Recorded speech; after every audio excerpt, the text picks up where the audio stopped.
Ganapati master ಉವಾಚ. ಅಶ್ವತ್ಥಪುರದ ಚರಿತ್ರೆಯತ್ತ ಇಣುಕು ನೋಟ.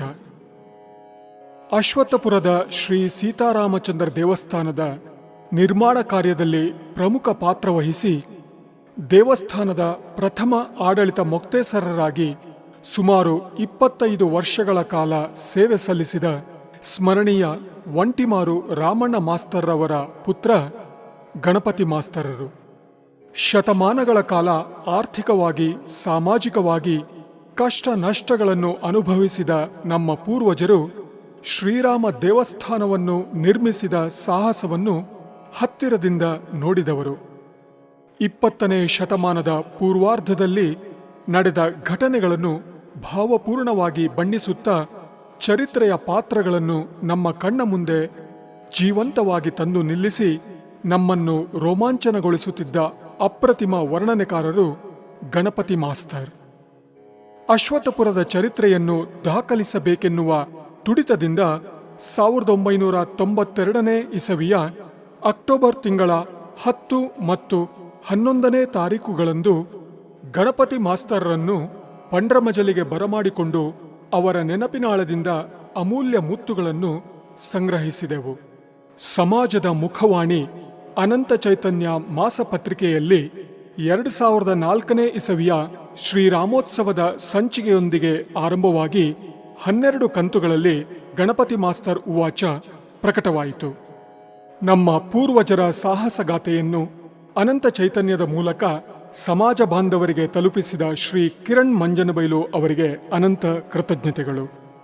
ಈ ಲೇಖನಗಳ ಸಂಚಯವನ್ನು ಗಣಪತಿ ಮಾಸ್ತರ್ ಉವಾಚ ಪೂರ್ವ ಪುಸ್ತಿಕೆಯ ರೂಪದಲ್ಲಿ 2010ರ ಡಿಸೆಂಬರ್ ತಿಂಗಳಲ್ಲಿ ಹೊರತರಲಾಯಿತು. ಈ ಎಲ್ಲ ಮಾಹಿತಿಗಳು ಸಮಾಜ ಬಾಂಧವರಿಗೆ ಅಶ್ವತ್ಥಪುರದ ಚರಿತ್ರೆಯ ಸಿಂಹಾವಲೋಕನವನ್ನು ಮಾಡಿಸುತ್ತದೆ ಎನ್ನುವ ಆಶಯದೊಂದಿಗೆ ಈ ಪುಸ್ತಿಕೆಯನ್ನು ಉಚಿತವಾಗಿ ಸಮಾಜ ಬಾಂಧವರಿಗೆ ಒದಗಿಸಲಾಯಿತು. ಗಣಪತಿ ಮಾಸ್ತರ್ ಉವಾಚದಲ್ಲಿರುವ ಘಟನೆಗಳು, ಸಂಗತಿಗಳು, ಅವರು ಹೇಳಿದ ಕಥೆಗಳ ಯಥಾವತ್ ರೂಪ. ನನ್ನ ಅಭಿಪ್ರಾಯ, ಕಲ್ಪನೆಗಳ ಲೇಪನ ಲವಲೇಶವೂ ಇಲ್ಲ. ಈಗ 2015ನೇ ಇಸ್ವಿ ಏಪ್ರಿಲ್ ತಿಂಗಳಿನಲ್ಲಿ ಗಣಪತಿ ಮಾಸ್ತರ್ ಉವಾಚ ಪುಸ್ತಿಕೆಯನ್ನು ಶ್ರೀ ಸತೀಶ್ ಕಾಂತಾವರ ಇವರ ಒತ್ತಾಸೆಯಿಂದ ಸಿಡಿಯ ರೂಪದಲ್ಲಿ ಹೊರತರಲಾಗುತ್ತಿದೆ. ಬಂಧುಗಳೇ, ಬನ್ನಿ ಅಶ್ವತ್ಥಪುರದ ಚರಿತ್ರೆಯ ಪುಟಗಳನ್ನು ತಿರುವೋಣ. ಅಹಮದ್ ನಗರದಿಂದ ಕಳಸ, ಕಳಸದಿಂದ ದಕ್ಷಿಣ ಕನ್ನಡಕ್ಕೆ ಶತಮಾನಗಳ ಹಿಂದೆ ಅನ್ಯಮತೀಯರ ದಬ್ಬಾಳಿಕೆಯಿಂದ ಕುಗ್ಗಿ ಧರ್ಮ, ಮಾನ, ಪ್ರಾಣಗಳ ರಕ್ಷಣೆಗಾಗಿ ಅತ್ರಿ, ಕೌಶಿಕ, ಶ್ರೀವತ್ಸ, ಭಾರದ್ವಾಜ, ಕೌಂಡಿನ್ಯ ಗೋತ್ರಗಳಿಗೆ ಸೇರಿದ ಹಲವು ಬ್ರಾಹ್ಮಣ ಕುಟುಂಬಗಳು ಇಂದಿನ ಮಹಾರಾಷ್ಟ್ರಕ್ಕೆ ಸೇರಿದ ಅಹಮದ್ ನಗರ ಪ್ರಾಂತದಿಂದ ದಕ್ಷಿಣಾಭಿಮುಖವಾಗಿ ವಲಸೆ ಹೊರಟವು. ಅವುಗಳು ಮೊದಲು ನೆಲೆಸಿದ್ದು ಕಳಸದಲ್ಲಿ. ಕೃಷಿ, ತೋಟ, ಪೌರೋಹಿತ್ಯ, ವ್ಯವಸಾಯಗಳಲ್ಲಿ ತೊಡಗಿಕೊಂಡ ಅವರು ತಮ್ಮ ಶ್ರದ್ಧೆಯಿಂದಾಗಿ ಉಚ್ಛ್ರಾಯ ಸ್ಥಿತಿ ತಲುಪಿ ಕಳಸೇಶ್ವರ ದೇವಸ್ಥಾನದ ಅರ್ಚಕರಾಗಿಯೂ ಸೇವೆ ಸಲ್ಲಿಸುತ್ತಿದ್ದರು. ಕಾಲಾಂತರದಲ್ಲಿ ಆ ಸಮುದಾಯಕ್ಕೆ ಸೇರಿದ ಅತ್ರಿ, ಕೌಶಿಕ, ಶ್ರೀವತ್ಸ, ಭಾರದ್ವಾಜ ಗೋತ್ರಗಳ 8 ಕುಟುಂಬಗಳು ಪಶ್ಚಿಮ ಘಟ್ಟಗಳನ್ನು ಇಳಿದು ದಕ್ಷಿಣ ಕನ್ನಡ ಜಿಲ್ಲೆಯನ್ನು ಸೇರಿದವು. ಕೌಂಡಿನ್ಯ ಗೋತ್ರದ ಬಂಧುಗಳು ಈ ಹಂತದ ವಲಸೆಯಲ್ಲಿ ಜೊತೆಗೂಡಲಿಲ್ಲ. ಈಗ ಅವರ ವಂಶಸ್ಥರು ಕಡೂರು ಭಾಗದಲ್ಲಿ ಇದ್ದಾರೆ ಎಂದು ನಂಬಿಕೆ. ಘಟ್ಟದಿಂದ ಕೆಳಕ್ಕಿಳಿದ 8 ಕುಟುಂಬದವರು ಅಶ್ವತ್ಥಪುರ ದೇಶಸ್ಥ ಬ್ರಾಹ್ಮಣ ಸಮಾಜದ ಮೂಲ ಪುರುಷರು. ಮೂಡಬಿದ್ರೆಯ ಚೌಟ ಅರಸರ ಆಶ್ರಯ ಪಡೆದ ಆ 8 ಕುಟುಂಬಗಳು ಪಿದಮಲೆಯಲ್ಲಿ ನೆಲೆಸಿದವು ಎನ್ನುವ ಪ್ರತೀತಿ ಇದೆ. ಅವರ ಪ್ರಥಮ ವಾಸ್ತವ್ಯದ ನೆಲೆಯನ್ನು ಆಟ್ಭಾಗ್ ಎಂದು ಇಂದಿಗೂ ಗುರುತಿಸುತ್ತಾರೆ. ಬೋಂಟಡ್ಕ ರಾಮಣ್ಣನವರ ಮನೆಯ ಸಮೀಪ ಆಟ್ಭಾಗ್ ಎನ್ನಲಾಗುವ ಜಾಗ ಇದೆ. ದಿನಗಳು ಉರುಳಿದಂತೆ ಕುಟುಂಬಗಳ ಗಾತ್ರ ಹಿರಿದಾಗಿ, ಮನೆಗಳು ಹೆಚ್ಚಾಗಿ, ಪುಟ್ಟ ಸಮಾಜವೊಂದು ರೂಪ ತಳೆದಾಗ ಬಂಧುಗಳು ಕಾರ್ಕಳ, ಮಂಗಳೂರು ತಾಲೂಕುಗಳ ಹಲವು ಭಾಗಗಳಿಗೆ ವಾಸ್ತವ್ಯವನ್ನು ವಿಸ್ತರಿಸಿಕೊಂಡರು. ಜೀವನೋಪಾಯಕ್ಕಾಗಿ ಪ್ರಮುಖವಾಗಿ ತೋಟ, ಗದ್ದೆಗಳಲ್ಲಿ ಕೃಷಿಯನ್ನು ಆಧರಿಸಿದರು. ಸುದೀರ್ಘ ಕಾಲದವರೆಗೆ ಕಳಸದೊಂದಿಗಿನ ಬಾಂಧವ್ಯ ಮುಂದುವರೆದಿತ್ತು. ಕೆಲವು ದಶಕಗಳ ಹಿಂದೆ ಪಟ್ಟೆ ನಾರಾಯಣ ಭಟ್ಟರ ಸಹೋದರಿಯನ್ನು ಕಳಸದ ಬಂಧುವಿಗೆ ಮದುವೆ ಮಾಡಿಕೊಡಲಾಗಿತ್ತು. ಕಾಲಕ್ರಮೇಣ ಅಲ್ಲಿಯ ಸಂಪರ್ಕ ಕಡಿದು ಹೋಯಿತು. ಅಹಮದ್ ನಗರ ಪ್ರಾಂತದಲ್ಲಿ ನಮ್ಮ ಪೂರ್ವಜರು ಇದ್ದದ್ದು ಎಲ್ಲಿ? ಅಲ್ಲಿಂದ ವಲಸೆ ಹೊರಟದ್ದು ಯಾವಾಗ? ಹೇಗೆ? ಕಳಸದಲ್ಲಿ ಎಷ್ಟು ಕಾಲ ಇದ್ದರು? ಕಳಸವನ್ನು ತೊರೆಯಲು ಕಾರಣವೇನು? ದಕ್ಷಿಣ ಕನ್ನಡಕ್ಕೆ ಬಂದದ್ದು ಯಾವಾಗ? ನಮ್ಮ ಕುಲದೇವರುಗಳ ಮೂಲ? ಈ ಪ್ರಶ್ನೆಗಳಿಗೆ ಉತ್ತರವನ್ನು ಹುಡುಕಲು ಹಲವರು ಪ್ರಯತ್ನಿಸಿದ್ದಾರೆ. ಮೂಡಬಿದ್ರೆಯ ಶಾಲಾ ಮುಖ್ಯೋಪಾಧ್ಯಾಯರಾಗಿದ್ದ ಸುಬ್ಬರಾವ್ ಅವರ ನೆರವಿನೊಂದಿಗೆ ಒಂಟಿಮಾರು ರಾಮಣ್ಣ ಮಾಸ್ತರರು ಕಳಸ ಭಾಗದಲ್ಲಿ, ಇತ್ತೀಚೆಗಿನ ದಿನಗಳಲ್ಲಿ ಅವರ ಮೊಮ್ಮಗ ಒಂಟಿಮಾರು ರಾಮಚಂದ್ರರಾವ್ ಮಹಾರಾಷ್ಟ್ರದಲ್ಲಿ ಸಮಾಜದ ಮೂಲ ಶೋಧನೆಗಾಗಿ ಶ್ರಮಿಸಿದ್ದಾರೆ. ಆದರೆ ತೃಪ್ತಿಕರ ಪುರಾವೆ ಇದುವರೆಗೆ ಲಭ್ಯವಾಗಿಲ್ಲ. ಶೃಂಗೇರಿ ಸಂಸ್ಥಾನದ ಕಾರುಬಾರಿಗಳಾಗಿದ್ದ ಶ್ರೀಕಂಠಶಾಸ್ತ್ರಿಗಳು ಜಗದ್ಗುರು ಮುಖೇನ ಒದಗಿಸಿದ ರಾಯಸ ಪತ್ರವೊಂದೇ ನಮ್ಮ ಪೂರ್ವಜರು ಅಹಮದ್ ನಗರದ ಕಡೆಯಿಂದ ಬಂದವರು ಎನ್ನುವುದಕ್ಕೆ ಲಭ್ಯ ದಾಖಲೆ. ಶೃಂಗೇರಿ ಸಂಸ್ಥಾನದೊಂದಿಗೆ ಸಂಪರ್ಕ. ಕಳಸದಲ್ಲಿ ಏರ್ಪಟ್ಟ ಗುರು ಶಿಷ್ಯ ವೃಂದ ಸಂಬಂಧ ದಕ್ಷಿಣ ಕನ್ನಡಕ್ಕೆ ಬಂದ ಮೇಲೂ ಮುಂದುವರಿಯಿತು. ಸಮಾಜದಲ್ಲಿ ನಡೆಯುವ ಮದುವೆ, ಮುಂಜಿ ಮುಂತಾದ ಶುಭ ಸಮಾರಂಭಗಳಲ್ಲಿ ಗುರುಫಲ ತಾಂಬೂಲ, ದೇವಫಲ ತಾಂಬೂಲ ಎಂದು ತೆಗೆದಿಟ್ಟು ಶೃಂಗೇರಿ ಮಠಕ್ಕೆ ಕಾಣಿಕೆ ಸಲ್ಲಿಸುವ ಪದ್ಧತಿ ಚಾಲ್ತಿಯಲ್ಲಿತ್ತು. ಕಾರಣಾಂತರಗಳಿಂದ 19ರ ಶತಮಾನದಲ್ಲಿ ಈ ಸಂಬಂಧದ ಕೊಂಡಿ ಕಳಚಿತು. ಜಗದ್ಗುರು ಪೀಠದ ಶಿಷ್ಯತ್ವ ಪುನಃ ಊರ್ಜಿತಗೊಂಡದ್ದು ಶ್ರೀ ದೇವಸ್ಥಾನದ ಪ್ರತಿಷ್ಠಾಪನೆಯಾದಾಗ. ಉತ್ತಲಾಡಿ ಭಾಗವತರು.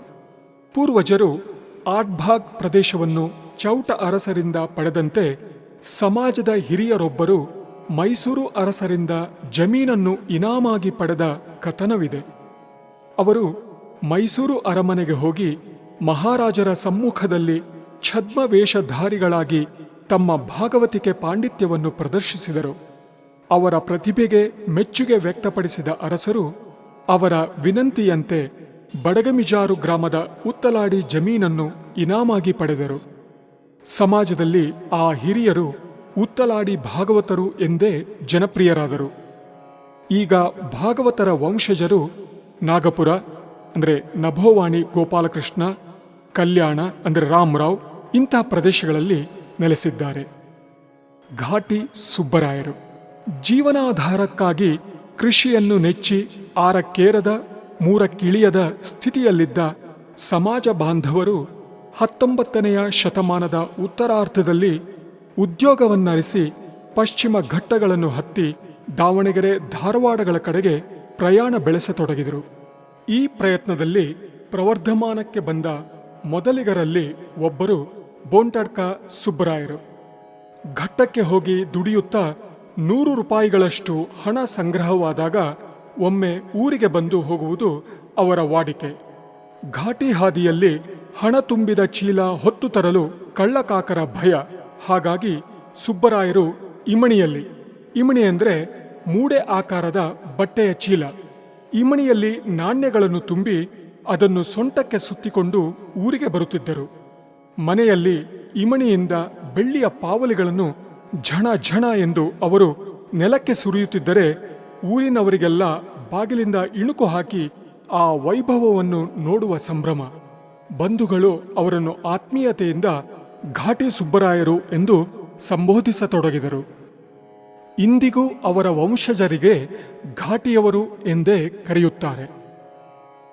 ದೇವಸ್ಥಾನ ನಿರ್ಮಾಣದ ಕನಸು.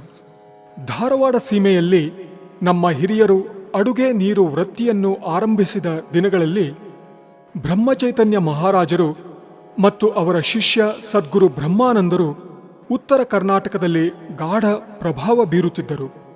ಒಂಟಿಮಾರು ದೊಡ್ಡರಾಮಯ್ಯ, ಮಳಿಯ ದಾಸಪ್ಪಯ್ಯ, ಗುತ್ತಿರಾಮಯ್ಯ ಮೊದಲಾದವರಿಗೆ ಸದ್ಗುರುಗಳ ಸಂಪರ್ಕ ಪ್ರಾಪ್ತಿಯಾಯಿತು. ರಾಮನಾಮ ಸ್ಮರಣೆಯ ಪ್ರಚಾರದ ಮಹತ್ ಕಾರ್ಯದಲ್ಲಿ ಸಮಾಜದ ಬಂಧುಗಳು ಬಾಣಸಿಗರಾಗಿ ಅಳಿಲು ಸೇವೆ ಸಲ್ಲಿಸತೊಡಗಿದರು. ಬೆಳಧಡಿ, ವೆಂಕಟಾಪುರಗಳಲ್ಲಿ ಜರುಗುತ್ತಿದ್ದ ಧಾರ್ಮಿಕ ಚಳುವಳಿಗೆ ಪ್ರತ್ಯಕ್ಷದರ್ಶಿಗಳಾದರು. ನಮ್ಮ ಊರಿನಲ್ಲೂ ಒಂದು ರಾಮ ಮಂದಿರವನ್ನು ನಿರ್ಮಿಸಬೇಕೆಂಬ ಕನಸು ಸಮಾಜದ ಹಿರಿಯರಲ್ಲಿ ಅಂಕುರಿಸಿತು. ಆ ಕನಸಿಗೆ ಸ್ಪಷ್ಟ ರೂಪ ದೊರೆತದ್ದು 1910ನೇ ಇಸವಿಯಲ್ಲಿ. ಸದ್ಗುರು ಬ್ರಹ್ಮಾನಂದರು ಆ ವರ್ಷ ಬಿದರಳ್ಳಿಯಲ್ಲಿ ತೇರಾಕೋಟಿ ರಾಮನಾಮ ಜಪ ಸಾಂಗತ ಯಜ್ಞವನ್ನು ಆಯೋಜಿಸಿದ್ದರು. ಸ್ವಯಂ ಅವತಾರ ಪುರುಷ ಬ್ರಹ್ಮಚೈತನ್ಯ ಮಹಾರಾಜರು ಯಜ್ಞ ಕಾರ್ಯದಲ್ಲಿ ಭಾಗಿಯಾಗುತ್ತಾರೆ ಎಂದು ಊರಿಗೆ ಸುದ್ದಿ ತಲುಪಿತು. ಅವರ ದರ್ಶನ ಭಾಗ್ಯಕ್ಕಾಗಿ ಹಾತೊರೆಯುತ್ತಿದ್ದ ಒಂಟಿಮಾರು ರಾಮಣ್ಣ ಮಾಸ್ತರಾದಿಯಾಗಿ ಅನೇಕ ಹಿರಿಯರು ಬಿದರಳ್ಳಿಗೆ ಧಾವಿಸಿದರು. ಯಜ್ಞ ಆರಂಭದ ಮುನ್ನಾ ದಿನ ಸಮಾಜದ ಹಿರಿಯರೆಲ್ಲ ಶಿರ್ಯಹಟ್ಟಿಯ ಮಂಗಸೂಳಿ ಅಡವೆಪ್ಪನವರ ಮನೆಯಲ್ಲಿ ಸಭೆ ಸೇರಿದರು. ಸದ್ಗುರು ಮಹಾರಾಜರ ಅನುಗ್ರಹವನ್ನು ಪಡೆದು ಊರಿನಲ್ಲೊಂದು ರಾಮಗುಡಿಯನ್ನು ನಿರ್ಮಾಣ ಮಾಡಬೇಕೆಂದು ಸಭೆಯಲ್ಲಿ ತೀರ್ಮಾನಿಸಲಾಯಿತು. ಸದ್ಗುರುಗಳಲ್ಲಿ ವಿಷಯವನ್ನು ಪ್ರಸ್ತಾಪಿಸುವ ಜವಾಬ್ದಾರಿ ಎಲ್ಲರಿಗೂ ಹಿರಿಯರಾದ ಒಂಟಿಮಾರು ದೊಡ್ಡರಾಮಯ್ಯನವರ ಪಾಲಿಗೆ ಬಂತು. ಭಕ್ತರ ಆಗ್ರಹಪೂರ್ವಕ ಪ್ರಾರ್ಥನೆಗೆ ಮಣಿದ ಸದ್ಗುರುಗಳು ದೇವಸ್ಥಾನ ನಿರ್ಮಾಣಕ್ಕೆ ಮಹಾರಾಜರ ಅನುಗ್ರಹವನ್ನು ಪಡೆಯಲು ಮಾರ್ಗ ಸೂಚಿಸಿದರು.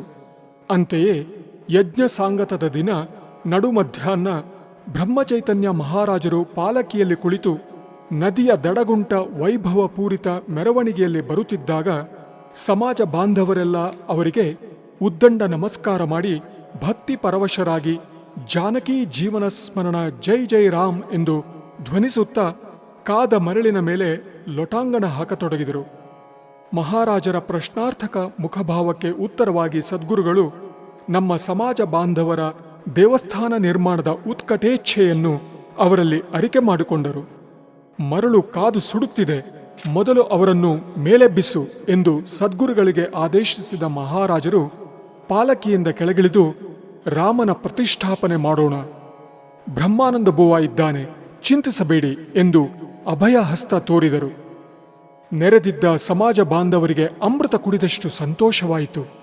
ಮೈಯಲ್ಲಿ ಮಿಂಚು ಸಂಚರಿಸಿದಂತಾಯಿತು. 3 ಲೋಕಗಳನ್ನು ಗೆದ್ದು ಬಂದಷ್ಟು ಆನಂದವಾಯಿತು. ಮನ ಹೃದಯಗಳಲ್ಲಿ ಧನ್ಯತಾ ಭಾವ ತುಂಬಿತು. ಖುಷಿಯ ಪರಾಕಾಷ್ಠೆ ತಲುಪಿ ಜಯ ಜಯಕಾರ ಮಾಡುತ್ತಾ ರಘುಪತಿ ರಾಘವ ರಾಜಾರಾಮ್ ಪತಿತ ಪಾವನ ಸೀತಾರಾಮ್ ಎಂದು ಕುಣಿಯತೊಡಗಿದರು. ಅಶ್ವತ್ಥಪುರ ದೇಶಸ್ಥ ಬ್ರಾಹ್ಮಣ ಸಮಾಜದ ಸರ್ವತೋಮುಖ ಏಳಿಗೆಗೆ ಆ ಅಮೃತ ಘಳಿಗೆ ನಾಂದಿ ಹಾಡಿತು. ಶುಭ ಸಮಾಚಾರ ಊರಿಗೆ ತಲುಪಿದೊಡನೆ ಇಡೀ ಸಮಾಜದಲ್ಲಿ ಹೊಸ ಚೇತನ ಉಕ್ಕಿತು. ಕಷ್ಟ ನಷ್ಟಗಳ ಆಘಾತಕ್ಕೆ ಸಿಕ್ಕಿ ನಲುಗುತ್ತಿದ್ದ ಸಮಾಜದ ಬಂಧುಗಳಿಗೆ ಆಶಾಕಿರಣವೊಂದು ಗೋಚರಿಸಿತು. ಆ ಹುಮ್ಮಸ್ಸಿನ ಭರದಲ್ಲಿ ಊರಿನಲ್ಲಿ ರಾಮನಾಮ ಸಪ್ತಾಹ ನಡೆಸುವ ತುಡಿತ ಉಂಟಾಯಿತು. ಕಾಂತಾವರ ಅಪ್ಪಯ್ಯ ಮಾಮನ ಚಹಾದಂಗಡಿ ಸಮೀಪದಲ್ಲಿದ್ದ ಹಲಸಿನ ಮರದ ಬುಡದಲ್ಲಿ ಚಪ್ಪರ ಹಾಕಿ ರಾಮನಾಮ ಸ್ಮರಣೆ ಆರಂಭಿಸಿದರು. ಆ ಹಲಸಿನ ಮರವಿದ್ದ ಜಾಗದಲ್ಲಿ ಇಂದು ಮಹಾಗಣಪತಿ ದೇವಸ್ಥಾನವನ್ನು ನಿರ್ಮಿಸಲಾಗಿದೆ. ಊಟ ಇಲ್ಲ, ಉಪಚಾರ ಇಲ್ಲ, ಆದರೂ ತಾಳಕ್ಕೆ ಕುಳಿತುಕೊಳ್ಳಲು ನೂಕುನುಗ್ಗಲು. ಆ ಕಾಲದಲ್ಲಿ ತಾಳದ ಪಾಳಿ ಹಿಡಿಯಲು ಕೆಲವರು 5-6 ರೂಪಾಯಿಗಳ ಲಂಚ ನೀಡಿದ್ದರು. ಇವತ್ತು ಸಮಾಜ ಅಭಿವೃದ್ಧಿ ಹೊಂದಿದೆ, ಊರು ಏಳಿಗೆ ಕಂಡಿದೆ, ಶ್ರೀ ದೇವಸ್ಥಾನದಲ್ಲಿ ಊಟ ಉಪಚಾರಗಳಿಗೆ ಕೊರತೆ ಇಲ್ಲ. ಆದರೆ ರಾಮನಾಮ ಸಪ್ತಾಹದ ದಿನಗಳಲ್ಲಿ ಮುಂದಿನ ಪಾಳಿಗೆ ತಾಳ ಹಿಡಿಯಲು ಯಾರು ಬರುತ್ತಾರೆ ಎಂದು ಅರ್ಚಕರು ಕಾಯುವಂತಾಗಿದೆ. ಎಂಥ ವಿಪರ್ಯಾಸ! ಪಿಂಪಳ ಶ್ರೀ ದೇವಸ್ಥಾನದ ನಿರ್ಮಾಣಕ್ಕೆ ಮುನ್ನ ಅಶ್ವತ್ಥಪುರ ಹೇಗಿತ್ತು? ಬೋರುಗುಡ್ಡೆ. ಈಗ ದೇವಸ್ಥಾನ ಇರುವ ಜಾಗ ಮತ್ತು ಆಸುಪಾಸಿನಲ್ಲಿರುವ ಜಾಗ ಮುದ್ರಬೆಟ್ಟು ಶಾಮಯ್ಯನವರು, ಪುಟ್ಟಯ್ಯನವರು, ಸುಬ್ಬರಾಯರು ಇವರ ದರ್ಖಾಸ್ತುಗಳಾಗಿದ್ದವು. ದೇವಸ್ಥಾನದ ಮಹಾದ್ವಾರ ಇರುವಲ್ಲಿ ನೂಯಿ ಸೀತಾರಾಮರಾಯರ ಸಹೋದರ ಮಾಧವರಾಯರ ಅಂಗಡಿ ಇತ್ತು. ದಾಶರಥಿ ಕಚೇರಿ ಕಟ್ಟಡ ಇರುವಲ್ಲಿ ಎದುರಿಗೆ ಒಂದು ಅಶ್ವತ್ಥ ಮರ. ದೇವಸ್ಥಾನದ ದಕ್ಷಿಣ ಭಾಗದಲ್ಲಿ ಕಾಂತಾವರ ಸುಬ್ಬರಾಯರು ಉರುಫ್ ಅಪ್ಪಯ್ಯ ಮಾಮನ ದರ್ಖಾಸ್ತು. ಗಣಪತಿ ದೇವಸ್ಥಾನ ಇರುವಲ್ಲಿ ಕಟ್ಟೆ ಸಹಿತ ಒಂದು ಹಲಸಿನ ಮರ. ಪಕ್ಕದ ಬಂಗಲೆ ಇರುವಲ್ಲಿ ಕಾಂತಾವರ ಸುಬ್ಬರಾಯರ ಗುಡಿಸಲು, ಅದರ ಒಂದು ಭಾಗ ಅವರದೇ ಚಹಾದಂಗಡಿ. ಎದುರು ಭಾಗದಲ್ಲಿ ಗುಂಡೇಬೆಟ್ಟು ಕುಪ್ಪಾಚಾರ್, ಕೃಷ್ಣಾಚಾರ್ ಮತ್ತು ಶ್ಯಾಮಾಚಾರ್ ಇವರ ದರ್ಖಾಸ್ತುಗಳು. ಮಧ್ಯದಲ್ಲಿ 4-5 ಅಶ್ವತ್ಥ ವೃಕ್ಷಗಳು, ಸನಿಹದಲ್ಲಿ ಬೊಗ್ಗು ಮತ್ತು ಅವರ ಮಾತು ಬಾರದ ತಂಗಿಯ ಜೋಪಡಿ. ಮಾರುತಿ ದೇವಸ್ಥಾನ ಇರುವಲ್ಲಿ ಒಂದು ಅಶ್ವತ್ಥ ವೃಕ್ಷ.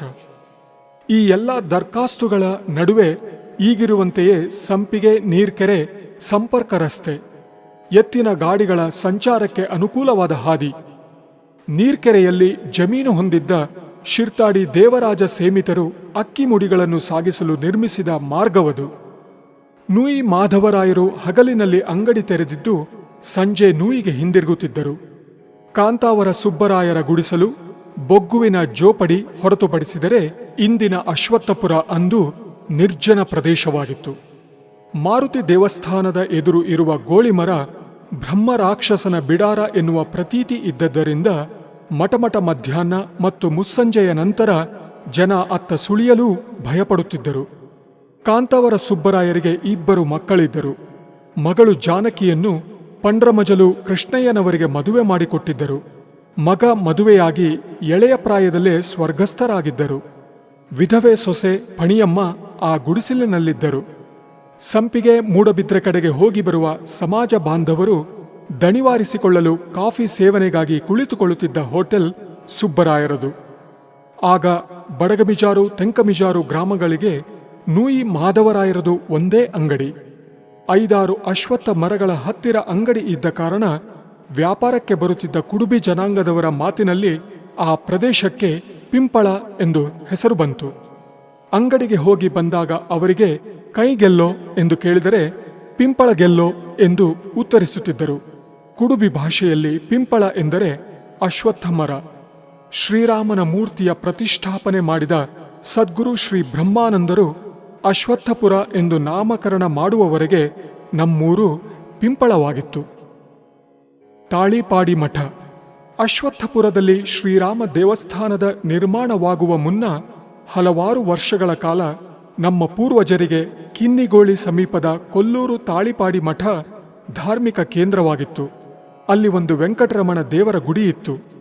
ಆಕಾರ ವಿನ್ಯಾಸದಲ್ಲಿ ಅಶ್ವತ್ಥಪುರದ ದೇವಸ್ಥಾನ ಆ ವೆಂಕಟರಮಣ ದೇವಸ್ಥಾನದ ತದ್ರೂಪು.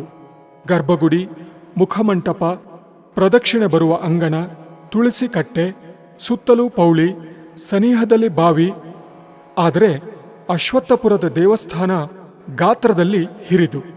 ಪರ್ವಕಾಲದಲ್ಲಿ ಸಮಾಜ ಬಾಂಧವರು ವೆಂಕಟರಮಣ ದೇವಸ್ಥಾನಕ್ಕೆ ಹೋಗಿ ಉತ್ಸವಾದಿಗಳಲ್ಲಿ ಭಾಗವಹಿಸಿ ಸೇವೆ ಸಲ್ಲಿಸುತ್ತಿದ್ದರು. ವಂಶ ಪಾರಂಪರ್ಯವಾಗಿ ಬಂದ ಈ ದೇವಸ್ಥಾನದ ಉಸ್ತುವಾರಿ ಅರ್ಚನೆಯನ್ನು ಮಠದ ಅಪ್ಪಯ್ಯ ಮಾಮ, ನಂತರ ಮೂಡಿಗೆರೆ ರಾಮಕೃಷ್ಣರಾಯರ ತಂದೆಯವರು, ನಾರಾಯಣ ಮಾಸ್ತರರ ತಂದೆಯವರು ನಿರ್ವಹಿಸುತ್ತಿದ್ದರು. ಅವರ ವಂಶಜರನ್ನು ಇಂದಿಗೂ ಮಠದವರು ಎಂದು ಗುರುತಿಸುತ್ತಾರೆ. 20ನೇ ಶತಮಾನ ಆರಂಭವಾಗುವ ವೇಳೆಗೆ ತಾಳಿಪಾಡಿ ಮಠ ಕಾರಣಾಂತರಗಳಿಂದ ತನ್ನ ಪ್ರಾಮುಖ್ಯತೆಯನ್ನು ಕಳೆದುಕೊಂಡಿತ್ತು. ನಂತರ ಆ ದೇವಸ್ಥಾನ ಜೀರ್ಣಾವಸ್ಥೆಯನ್ನು ತಲುಪಿತು. 2004ರಲ್ಲಿ ತಾಳಿಪಾಡಿ ಮಠದ ಜೀರ್ಣೋದ್ಧಾರ ಕಾರ್ಯ ಭರದಿಂದ ಆರಂಭಗೊಂಡು ಇಂದು ಅಲ್ಲಿ ಭವ್ಯವಾದ ದೇವಸ್ಥಾನ ನಿರ್ಮಾಣವಾಗಿದೆ. ವೈಷ್ಣವ ಧರ್ಮಿಗಳಾದರು. ನಮ್ಮ ಪೂರ್ವಜರು ಉದ್ಯೋಗವನ್ನು ಅರಸಿ ಉತ್ತರ ಕರ್ನಾಟಕದಲ್ಲಿ ಸಂಚರಿಸುತ್ತಿದ್ದ ಕಾಲವದು. ತಮ್ಮ ಪಾಕ ಪ್ರಾವೀಣ್ಯತೆಯಿಂದ ಆ ಪ್ರದೇಶದ ಬ್ರಾಹ್ಮಣ ವರ್ಗಗಳಲ್ಲಿ ಅವರು ಸೈ ಎನಿಸಿಕೊಳ್ಳುತ್ತಿದ್ದರು. ಆ ದಿನಗಳಲ್ಲಿ ಮಳಿಯ ದಾಸಪ್ಪಯ್ಯನವರು, ಮಹಾದೇವರಾಯರು, ಮಂಜನಬೈಲಿನ ಕೆಲವು ಕುಟುಂಬದವರು ವೈಷ್ಣವ ಧರ್ಮವನ್ನು ಸ್ವೀಕರಿಸಿ ಮುದ್ರಾಧಾರಿಗಳಾದರು. ವೈಷ್ಣವ ಪಂಥಾನುಯಾಯಿಗಳಲ್ಲಿ ಪಾಕಶಾಸ್ತ್ರಜ್ಞರಾಗಿ ಜನಪ್ರಿಯರಾದರು. ನಮ್ಮ ಸಮಾಜ ಸ್ಮಾರ್ತ ವೈಷ್ಣವ ಮತಗಳ ಅಪೂರ್ವ ಸಂಗಮವಾಯಿತು. ದೇವರ ಗದ್ದೆ. ಬಿದರಳ್ಳಿಯ ತೇರಾಕೋಟಿ ರಾಮನಾಮ ಜಪಯಜ್ಞ ಸಾಂಗತದ ಸಂದರ್ಭದಲ್ಲಿ ಗೋಂದಾವಲಿ ಶ್ರೀ ಬ್ರಹ್ಮಚೈತನ್ಯ ಮಹಾರಾಜರಿಂದ ನಮ್ಮೂರಿನಲ್ಲಿ ಶ್ರೀರಾಮ ದೇವಸ್ಥಾನದ ನಿರ್ಮಾಣಕ್ಕೆ ಅಪ್ಪಣೆ ದೊರೆತಾಗ ನಮ್ಮ ಸಮಾಜದಲ್ಲಿ ಉತ್ಸಾಹದ ಮಿಂಚಿನ ಸಂಚಾರವಾಯಿತು. ಕುಳಿತಲ್ಲಿ, ನಿಂತಲ್ಲಿ, ಹೋದಲ್ಲಿ, ಬಂದಲ್ಲಿ ಪ್ರತಿಯೊಬ್ಬರ ಬಾಯಲ್ಲೂ ದೇವಸ್ಥಾನದ ಮಾತೆ.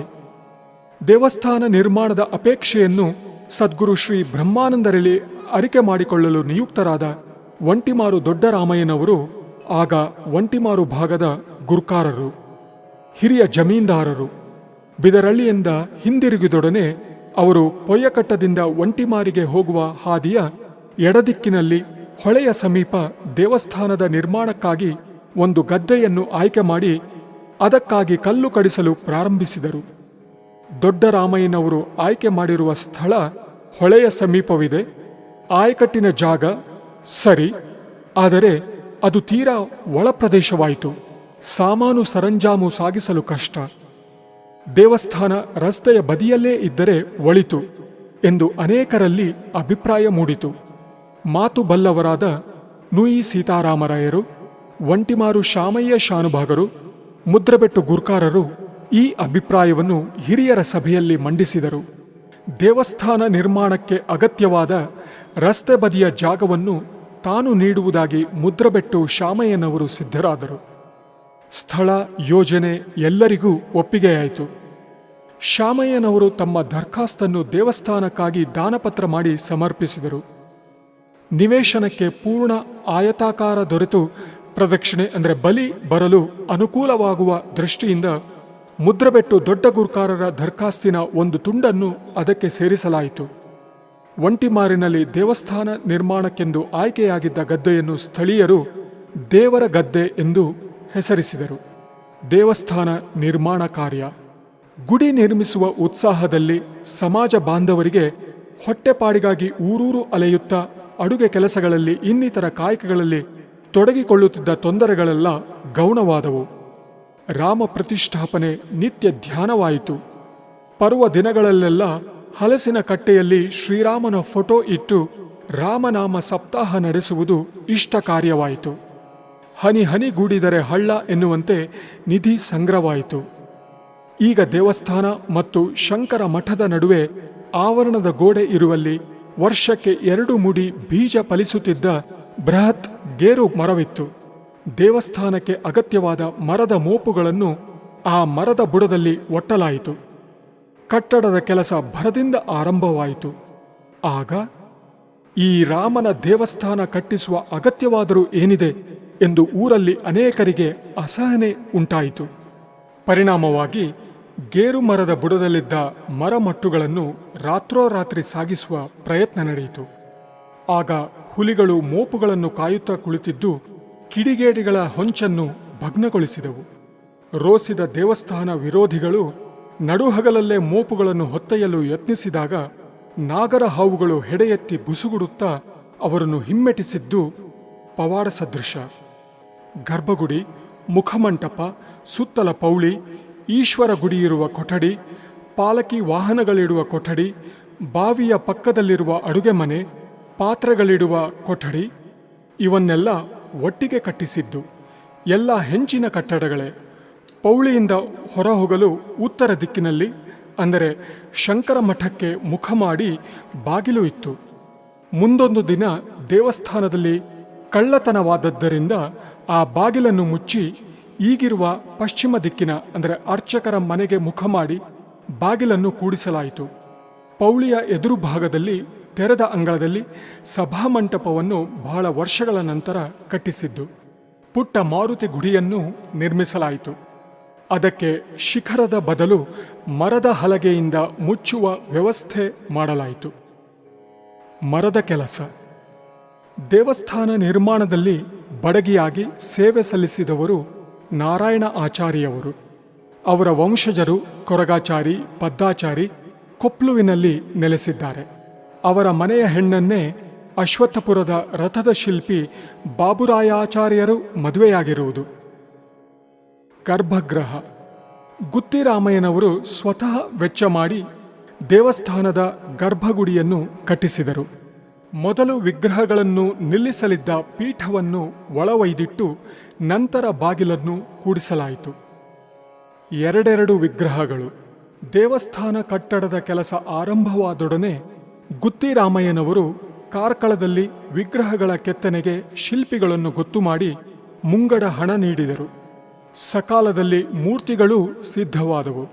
ಆದರೆ ಸದ್ಗುರು ಬ್ರಹ್ಮಾನಂದರಿಗೆ ಕಾರ್ಕಳದಲ್ಲಿ ವಿಗ್ರಹಗಳನ್ನು ಕೆತ್ತಿಸುತ್ತಿರುವ ವಿಷಯ ತಿಳಿಸಿದಾಗ ಅವರಿಗದು ಸಮ್ಮತವಾಗಲಿಲ್ಲ. ರಾಮಯ್ಯ, ನಿಮ್ಮೂರಲ್ಲಿ ತಯಾರು ಮಾಡೋ ಮೂರ್ತಿಗಳಿಗೆ ಪೋಷಾಕು ತೊಡಿಸೋಕೆ ಆಗೋದಿಲ್ಲ. ಬೆಳದಡಿ ರಾಮನಂತೆ ಮೂರ್ತಿ ಇರಬೇಕು ಎಂದು ಸದ್ಗುರುಗಳೇ ಸಾಂಗಲಿ ಸಂಸ್ಥಾನದಲ್ಲಿ ವಿಗ್ರಹಗಳನ್ನು ಕೆತ್ತಿಸಿ ಊರಿಗೆ ಕಳುಹಿಸುವ ವ್ಯವಸ್ಥೆ ಮಾಡಿದರು. ಹಾಗಾದರೆ ಕಾರ್ಕಳದಲ್ಲಿ ಕೆತ್ತಿಸಿದ ವಿಗ್ರಹಗಳನ್ನು ಏನು ಮಾಡುವುದು ಎನ್ನುವ ಸಮಸ್ಯೆ ಎದುರಾಯಿತು. ಮಾರುತಿ ವಿಗ್ರಹಕ್ಕೆ ಕಾರ್ಕಳದಲ್ಲೇ ಗಿರಾಕಿ ದೊರೆತು ಅಲ್ಲೇ ಮಾರಾಟವಾಯಿತು. ರಾಮ, ಲಕ್ಷ್ಮಣ, ಸೀತೆಯರ ವಿಗ್ರಹಗಳನ್ನು ತಂದು ದೇವಸ್ಥಾನದ ಪೌಳಿಯ ಅಟ್ಟದಲ್ಲಿ ಜತನದಿಂದ ಇಡಲಾಯಿತು. ಪಂಡ್ರಮಜಲು ನಾರಾಯಣಪ್ಪನವರು ಆಡಳಿತದಾರರಾಗಿದ್ದ ಕಾಲದಲ್ಲಿ ಆ ವಿಗ್ರಹಗಳನ್ನು ಹುಬ್ಬಳ್ಳಿಯ ಕಡೆಯವರು ಕೊಂಡೊಯ್ದರು. ಆತ್ಮಹತ್ಯೆಯೊಂದೇ ಉಳಿದ ದಾರಿ. 1910ರಲ್ಲಿ ಸದ್ಗುರು ಬ್ರಹ್ಮಚೈತನ್ಯ ಮಹಾರಾಜರು ಶ್ರೀರಾಮ ದೇವಸ್ಥಾನ ನಿರ್ಮಾಣಕ್ಕೆ ಒಪ್ಪಿಗೆ ನೀಡಿದೊಡನೆ ಊರಿನಲ್ಲಿ ಕಟ್ಟಡದ ಕೆಲಸ ಭರದಿಂದ ಆರಂಭವಾಯಿತು. ಗುತ್ತಿರಾಮಯ್ಯನವರು ದೇವಸ್ಥಾನದ ಪ್ರತಿಷ್ಠಾಪನೆಯನ್ನು ಆದಷ್ಟು ಶೀಘ್ರದಲ್ಲಿ ನೆರವೇರಿಸಬೇಕೆಂದು ಸದ್ಗುರು ಬ್ರಹ್ಮಾನಂದರಿಗೆ ದುಂಬಾಲು ಬೀಳತೊಡಗಿದರು. ಆದರೆ ಸದ್ಗುರುಗಳೇಕೋ ಆ ಕುರಿತು ಉತ್ಸುಕತೆಯನ್ನು ತೋರಲಿಲ್ಲ. ಅನೇಕ ಬಾರಿ ನಿಮ್ಮ ಕಡೆ ಭೂತಾಲಯಗಳೇ ಜಾಸ್ತಿ, ಬೇಡ ನಿಮಗೆ ಅಲ್ಲಿ ದೇವಸ್ಥಾನ ಎಂದು ಪ್ರತಿಕ್ರಿಯಿಸುತ್ತಿದ್ದರು. ದೇವಸ್ಥಾನದ ಕಟ್ಟಡವೂ ಸಿದ್ಧವಾಯಿತು. ಸಾಂಗ್ಲಿಯಿಂದ ಮೂರ್ತಿಗಳೂ ಬಂದವು. ಇಷ್ಟಾದರೂ ಸದ್ಗುರುಗಳಲ್ಲಿ ದೇವಸ್ಥಾನದ ಪ್ರತಿಷ್ಠಾಪನೆ ಕುರಿತಂತೆ ಅನಾಸ್ಥೆ ಮೂಡಿತು. ಶ್ರೀ ಬ್ರಹ್ಮಚೈತನ್ಯ ಮಹಾರಾಜರ ಅಗಲಿಕೆಯ ಮುನ್ನರಿವು ಸದ್ಗುರು ಬ್ರಹ್ಮಾನಂದರಿಗಿತ್ತೇ? 1913ರಲ್ಲಿ ಶ್ರೀ ಬ್ರಹ್ಮಚೈತನ್ಯ ಮಹಾರಾಜರು ದೇಹ ಬಿಟ್ಟರು. ಸುದ್ದಿ ಊರಿಗೆ ತಲುಪಿದೊಡನೆ ಅತೀವ ದುಃಖಕ್ಕೆ ಗುರಿಯಾದ ಸಮಾಜ ಬಾಂಧವರು ಭಕ್ತಿಪೂರ್ವಕವಾಗಿ ಹಲಸಿನ ಕಟ್ಟೆಯಲ್ಲಿ ರಾಮನಾಮ ಸಪ್ತಾಹ ನಡೆಸಿದರು. ಮತ್ತೊಂದು ವರ್ಷ ಪ್ರತಿಷ್ಠಾಪನೆಯ ಮಾತನ್ನು ಎತ್ತುವಂತೆ ಇಲ್ಲವಾಯಿತು. 1914ರ ವರ್ಷಾಂತ್ಯದ ವೇಳೆಗೆ ಗುತ್ತಿರಾಮಯ್ಯನವರ ಸಹಿತ ಮುಂದಾಳುಗಳ ತಂಡ ಹತಾಶವಾಗತೊಡಗಿತು. ಸದ್ಗುರುಗಳೊಡನೆ ನಿಕಟ ಸಂಪರ್ಕ ಹೊಂದಿದ್ದ ಗುರುಗಳ ಅಮೃತ ಹಸ್ತದಿಂದ ಪ್ರತಿಷ್ಠಾಪನಾ ಮಹೋತ್ಸವವನ್ನು ಆದಷ್ಟು ಬೇಗ ನೆರವೇರಿಸೋಣ ಎಂದು ಭರವಸೆ ನೀಡುತ್ತಾ ಬಂದಿದ್ದ ಗುತ್ತಿರಾಮಯ್ಯನವರ ಬಗ್ಗೆ ಸಮಾಜ ಬಾಂಧವರ ಸಹನೆಯ ಕಟ್ಟೆಯೊಡೆಯಿತು. ಗುತ್ತಿರಾಮಯ್ಯನಿಗೆ ಮೆಟ್ಟಿನಲ್ಲಿ ಹೊಡೆಯಬೇಕು ಎನ್ನುವಷ್ಟರ ಮಟ್ಟಿಗೆ ಬಂಧುಗಳು ನಾಲೆಗೆ ಹರಿಬಿಟ್ಟರು. ಆಗೊಂದು ದಿನ ಸಂಜೆ ಸದ್ಗುರು ಬ್ರಹ್ಮಾನಂದರು ಶಿಷ್ಯರೊಂದಿಗೆ ವೆಂಕಟಾಪುರದಿಂದ ಬೆಳಧಡಿಗೆ ಹೊರಟರು. ಆ ವೇಳೆಗಾಗಲೇ ಊರಿನಲ್ಲಿ ದೇವಸ್ಥಾನದ ಪ್ರತಿಷ್ಠಾಪನೆಗೆ ಸದ್ಗುರುಗಳು ಮನಸ್ಸು ಮಾಡುತ್ತಿಲ್ಲ ಎನ್ನುವ ದುಃಖದಿಂದ ಕುಗ್ಗಿದ್ದ ಗುತ್ತಿರಾಮಯ್ಯನವರು ಆತ್ಮಹತ್ಯೆ ಮಾಡಿಕೊಳ್ಳುವ ನಿರ್ಧಾರ ಮಾಡಿದ್ದರು. ವೆಂಕಟಾಪುರದಿಂದ ಬೆಳಧಡಿಗೆ ಜೋಳದ ಹೊಲಗಳ ನಡುವಿನ ಕಾಲು ಹಾದಿಯಲ್ಲಿ 1-2 ತಾಸುಗಳ ನಡಿಗೆ.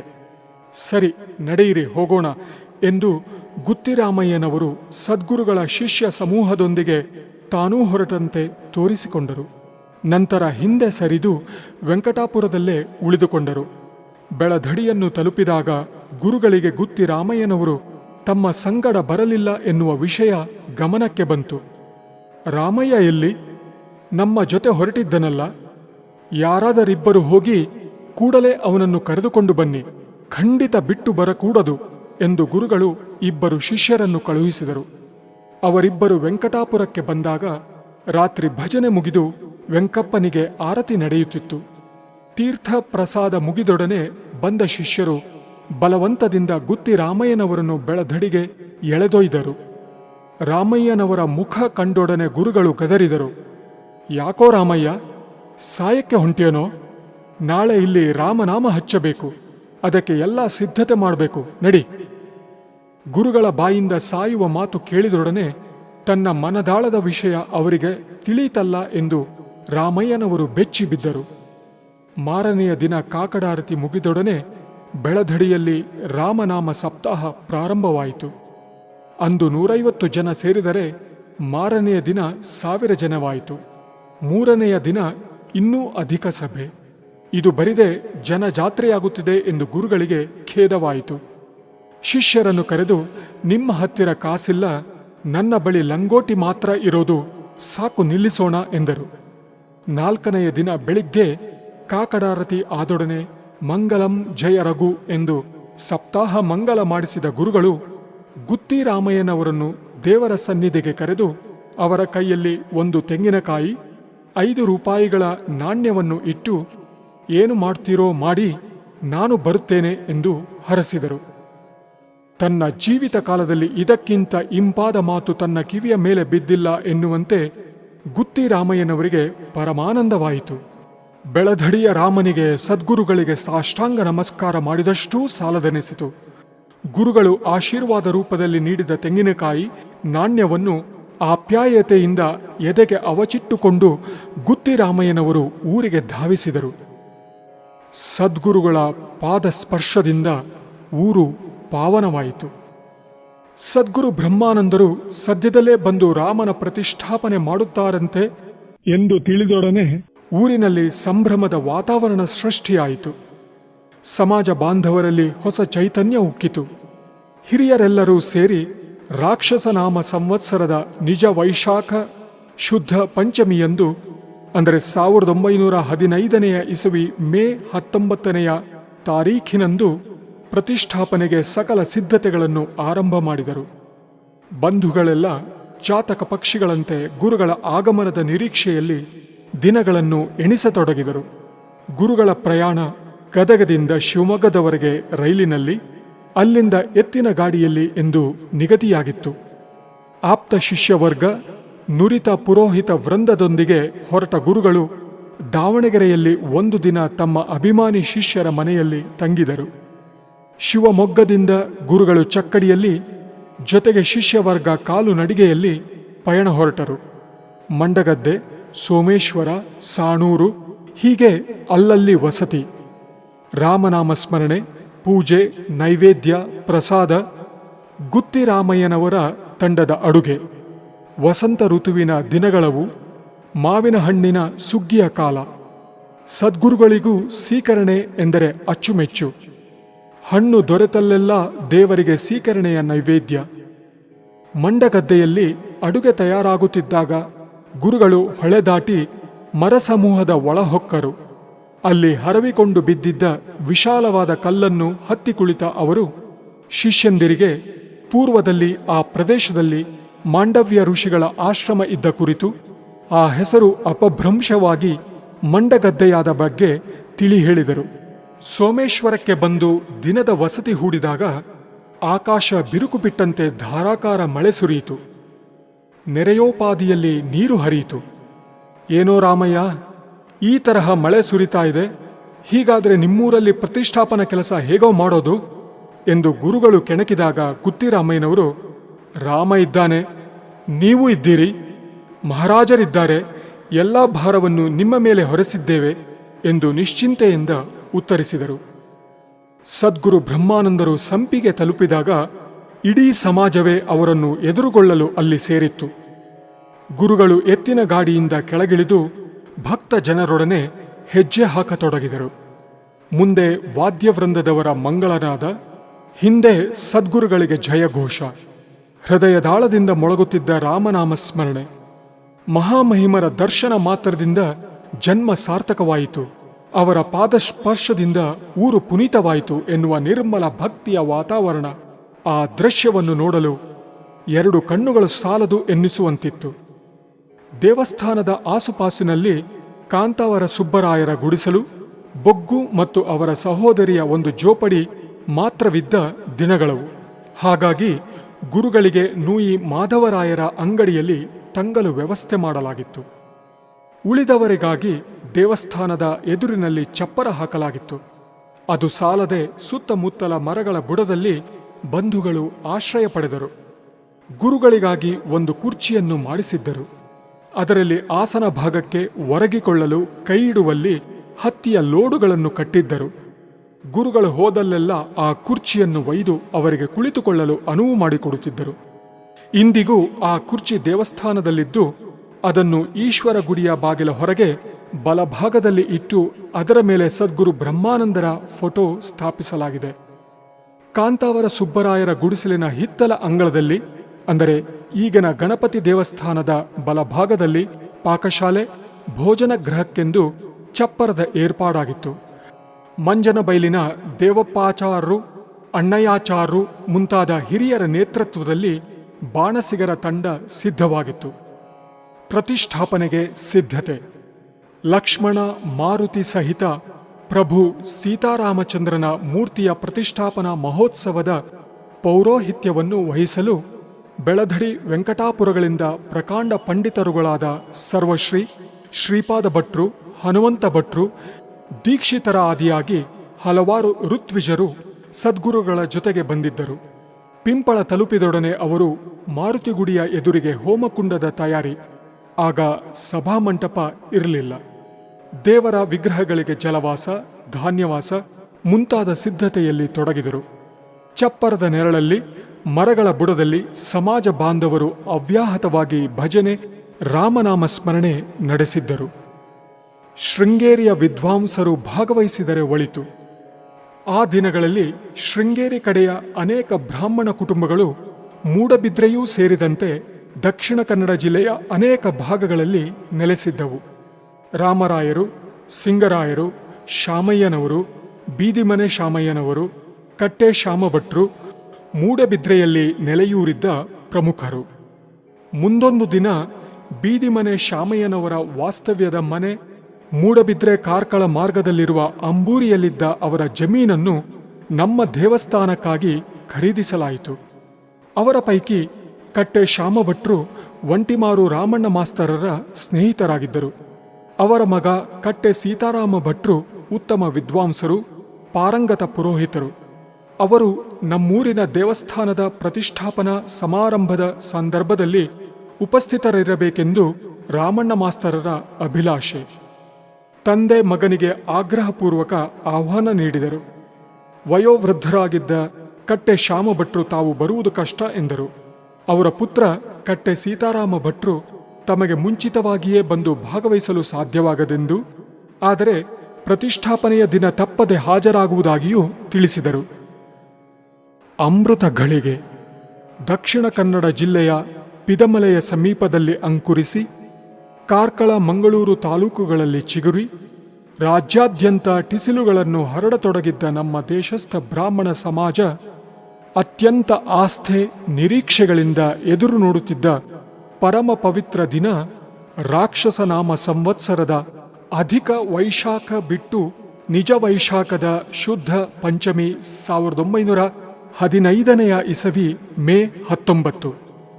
ಸೂರ್ಯೋದಯದ ವೇಳೆಗೆ ಅಬಾಲವೃದ್ಧರಾದಿಯಾಗಿ ಎಲ್ಲರೂ ಶುಚಿರ್ಭೂತರಾಗಿ ತಮ್ಮ ಹೃದಯಗಳಲ್ಲಿ ಉಕ್ಕೇರುತ್ತಿದ್ದ ಸಂತೋಷವನ್ನೆಲ್ಲ ಮುಖದ ಪ್ರಸನ್ನತೆಯಲ್ಲಿ ತೋರ್ಪಡಿಸುತ್ತಾ ದೇವಸ್ಥಾನದ ಅಂಗಣದಲ್ಲಿ ಕಿಕ್ಕಿರಿದು ನೆರೆದಿದ್ದರು. ಪೂಜ್ಯ ಸದ್ಗುರು ಶ್ರೀ ಬ್ರಹ್ಮಾನಂದರ ಅಮೃತ ಹಸ್ತದಿಂದ ನೆರವೇರುವ ಮಹತ್ಕಾರ್ಯದಲ್ಲಿ ತಾವೂ ಅಳಿಲ ಸೇವೆ ಸಲ್ಲಿಸಿ ಪುಣ್ಯ ಭಾಗಿಗಳಾಗುವ ಹಂಬಲ ಪ್ರತಿಯೊಬ್ಬರಿಗೂ. ಎಲ್ಲರ ತುಟಿಗಳ ಮೇಲೆ, ನರನಾಡಿಗಳಲ್ಲಿ ನಿರಂತರ ರಾಮನಾಮ ಸ್ಮರಣೆ, ಹುಟ್ಟ ನಾಸ್ತಿಕರನ್ನು ಪಕ್ಕ ಆಸ್ತಿಕರನ್ನಾಗಿ ಪರಿವರ್ತಿಸುವ ಭಕ್ತಿಯ ವಾತಾವರಣ. ಘಟಿಸಲಿರುವ ಅಪೂರ್ವ ಮಂಗಳ ಕಾರ್ಯದ ಪ್ರತಿ ಕ್ಷಣವನ್ನು ನೋಡಿ ಅನುಭವಿಸುವ ಕಾತರದಿಂದ ಗರ್ಭಗುಡಿಯಿಂದ ರಸ್ತೆಯವರೆಗೆ ಹಿರಿಯರು ಒತ್ತಾಗಿ ನಿಂತರೆ ಅವರ ಕಾಲೆಡೆಯಿಂದ ನುಸುಳಿ ಮಹೋತ್ಸವಕ್ಕೆ ಪ್ರತ್ಯಕ್ಷ ದರ್ಶಿಗಳಾಗುವ ಉತ್ಸಾಹದಿಂದ ಮಕ್ಕಳು ತುಡಿಯುತ್ತಿದ್ದರು. ಮೂಡಬಿದ್ರೆಯಿಂದ ಕಟ್ಟೆ ಸೀತಾರಾಮ ಭಟ್ರು ಬಂದರು. ಅವರನ್ನು ಒಂಟಿಮಾರು ರಾಮಣ್ಣ ಮಾಸ್ತರರು ಸದ್ಗುರುಗಳಿಗೆ ಪರಿಚಯ ಮಾಡಿಕೊಟ್ಟರು. ವಿಗ್ರಹಗಳಿಗೆ ಅಭಿಷೇಕ ಮಾಡಿ ಅವುಗಳನ್ನು ಒರೆಸಿಟ್ಟ ನಂತರ ಸದ್ಗುರು ಬ್ರಹ್ಮಾನಂದರು ಗರ್ಭಗುಡಿಯೊಳಗೆ ಹೋಗಿ ನಿಂತರು. ನೆರೆದ ಪ್ರತಿಯೊಬ್ಬರಿಗೂ ಮೂರ್ತಿಗಳನ್ನು ಕಣ್ತುಂಬಾ ನೋಡಬೇಕು, ಮುಟ್ಟಿ ಧನ್ಯರಾಗಬೇಕು ಎನ್ನುವ ತವಕ. ಮೊದಲು ರಾಮನ ಮೂರ್ತಿ ಒಳಬರಲಿ ಎಂದು ಗುರುಗಳು ಆದೇಶಿಸಿದರು. ಸಭೆಯ ಮುಂಭಾಗದಲ್ಲಿ ನಿಂತಿದ್ದ ಹಿರಿಯರುಗಳು ಭಕ್ತಿಯಿಂದ, ಜಾಗರೂಕತೆಯಿಂದ ಕೈಗಳಿಂದ ಕೈಗಳಿಗೆ ಬದಲಾಯಿಸುತ್ತಾ ನಿಧಾನವಾಗಿ ಪ್ರಭುವಿನ ವಿಗ್ರಹವನ್ನು ಚಪ್ಪರದಿಂದ ಗರ್ಭಗುಡಿಗೆ ಸಾಗಿಸಿದರು. ಸಮಾಜ ಬಾಂಧವರೆಲ್ಲರೂ ಉಸಿರು ಬಿಗಿ ಹಿಡಿದು ತನ್ಮಯತೆಯಿಂದ ಆ ಅಮೃತ ಘಳಿಗೆಯ ಪ್ರತಿಯೊಂದು ಕ್ರಿಯೆಯನ್ನು ಅಂತರ್ಗತ ಮಾಡಿಕೊಳ್ಳುತ್ತಿದ್ದರು. ಸ್ವಲ್ಪ ತಾಳಿ, ಶೃಂಗೇರಿ ಸಂಸ್ಥಾನಿಕರಿದ್ದಾರಲ್ಲ, ಅವರಲ್ಲಿ ಶೃಂಗೇರಿ ಜಗದ್ಗುರು ಪೀಠ, ಅದಕ್ಕೆ ನಾವು ಮಾನ್ಯ ಮಾಡಬೇಕು. ಅಲ್ಲಿಂದ ಬಂದವರು ಜಗದ್ಗುರು ಪೀಠದ ಪ್ರತಿನಿಧಿಗಳಾಗುತ್ತಾರೆ. ಪ್ರತಿಷ್ಠಾಪನೆ ಕಾರ್ಯದಲ್ಲಿ ಅವರೂ ಕೈಗೂಡಿಸಬೇಕು ಎಂದು ಸದ್ಗುರುಗಳು ಸಭೆಯತ್ತ ಕಣ್ಣು ಹಾಯಿಸಿ ಹುಡುಕತೊಡಗಿದರು. ರಾಮಣ್ಣ ಮಾಸ್ತರರು ಕಟ್ಟೆ ಸೀತಾರಾಮ ಭಟ್ರನ್ನು ಮೇಲೆ ಬರುವಂತೆ ಕರೆದರು. ಅವರು ಗರ್ಭಗುಡಿಯ ಒಳಹೊಕ್ಕು ಸದ್ಗುರುಗಳ ಪಕ್ಕದಲ್ಲಿ ನಿಂತರು. ಸೀತಾರಾಮ ಭಟ್ರು ಮೂರ್ತಿಯನ್ನು ಮುಟ್ಟಿದ ಬಳಿಕ ಕೊನೆಯದಾಗಿ ಗುರುಗಳು ಭಕ್ತಿ ಪರವಶತೆಯಿಂದ ಅದನ್ನು ಸ್ಪರ್ಶಿಸಿದರು. ವಿಗ್ರಹವನ್ನು ಮೇಲೆತ್ತಿ ಪೀಠದಲ್ಲಿ ಅಳವಡಿಸಲಾಯಿತು. ಆ ಕ್ಷಣದಲ್ಲಿ ಪ್ರಭು ಶ್ರೀರಾಮಚಂದ್ರ ಸಮಾಜ ಬಾಂಧವರೆಲ್ಲರ ಹೃದಯ ಸಾಮ್ರಾಜ್ಯದ ಆರಾಧ್ಯ ಮೂರ್ತಿಯಾಗಿ ಪ್ರತಿಷ್ಠಾಪಿತನಾದ. ಸಮಾಜದ ಭಾಗ್ಯದ ಬಾಗಿಲು ತೆರೆಯಿತು. ಶತಮಾನಗಳಿಂದ ನಮ್ಮ ಪೂರ್ವಜರು ಅನುಭವಿಸುತ್ತಿದ್ದ ಸಾಮಾಜಿಕ ಆರ್ಥಿಕ ಯಾತನೆಗಳ ಕತ್ತಲು ಕರಗಿ ಏಳಿಗೆಯ ಅರುಣೋದಯವಾಯಿತು. ಅದೇ ಪ್ರಕಾರವಾಗಿ ಎರಡನೆಯದಾಗಿ ಸೀತೆಯ ವಿಗ್ರಹವನ್ನು ಗರ್ಭಗುಡಿಗೆ ಸಾಗಿಸಿ ಪ್ರತಿಷ್ಠಾಪನೆ ಮಾಡಿದರು. ನಂತರ ಲಕ್ಷ್ಮಣನ ಮೂರ್ತಿಯನ್ನು ಒಳಗೊಯ್ಯಲಾಯಿತು. ಪೀಠದಲ್ಲಿ ಕುಳ್ಳಿರಿಸಲು ಮೂರ್ತಿಯನ್ನು ಮೇಲೆತ್ತಿದಾಗ ಗುರುಗಳ ಗಮನ ಬೇರೆಡೆಗೆ ಹರಿದಿತ್ತು. ಅಯ್ಯೋ, ಗುರುಗಳು ಮೂರ್ತಿಯನ್ನು ಮುಟ್ಟಲಿಲ್ಲ ಎಂದು ಸಭೆಯ ಮಧ್ಯದಿಂದ ಜೋರಾಗಿ ಕೂಗು ಕೇಳಿತು.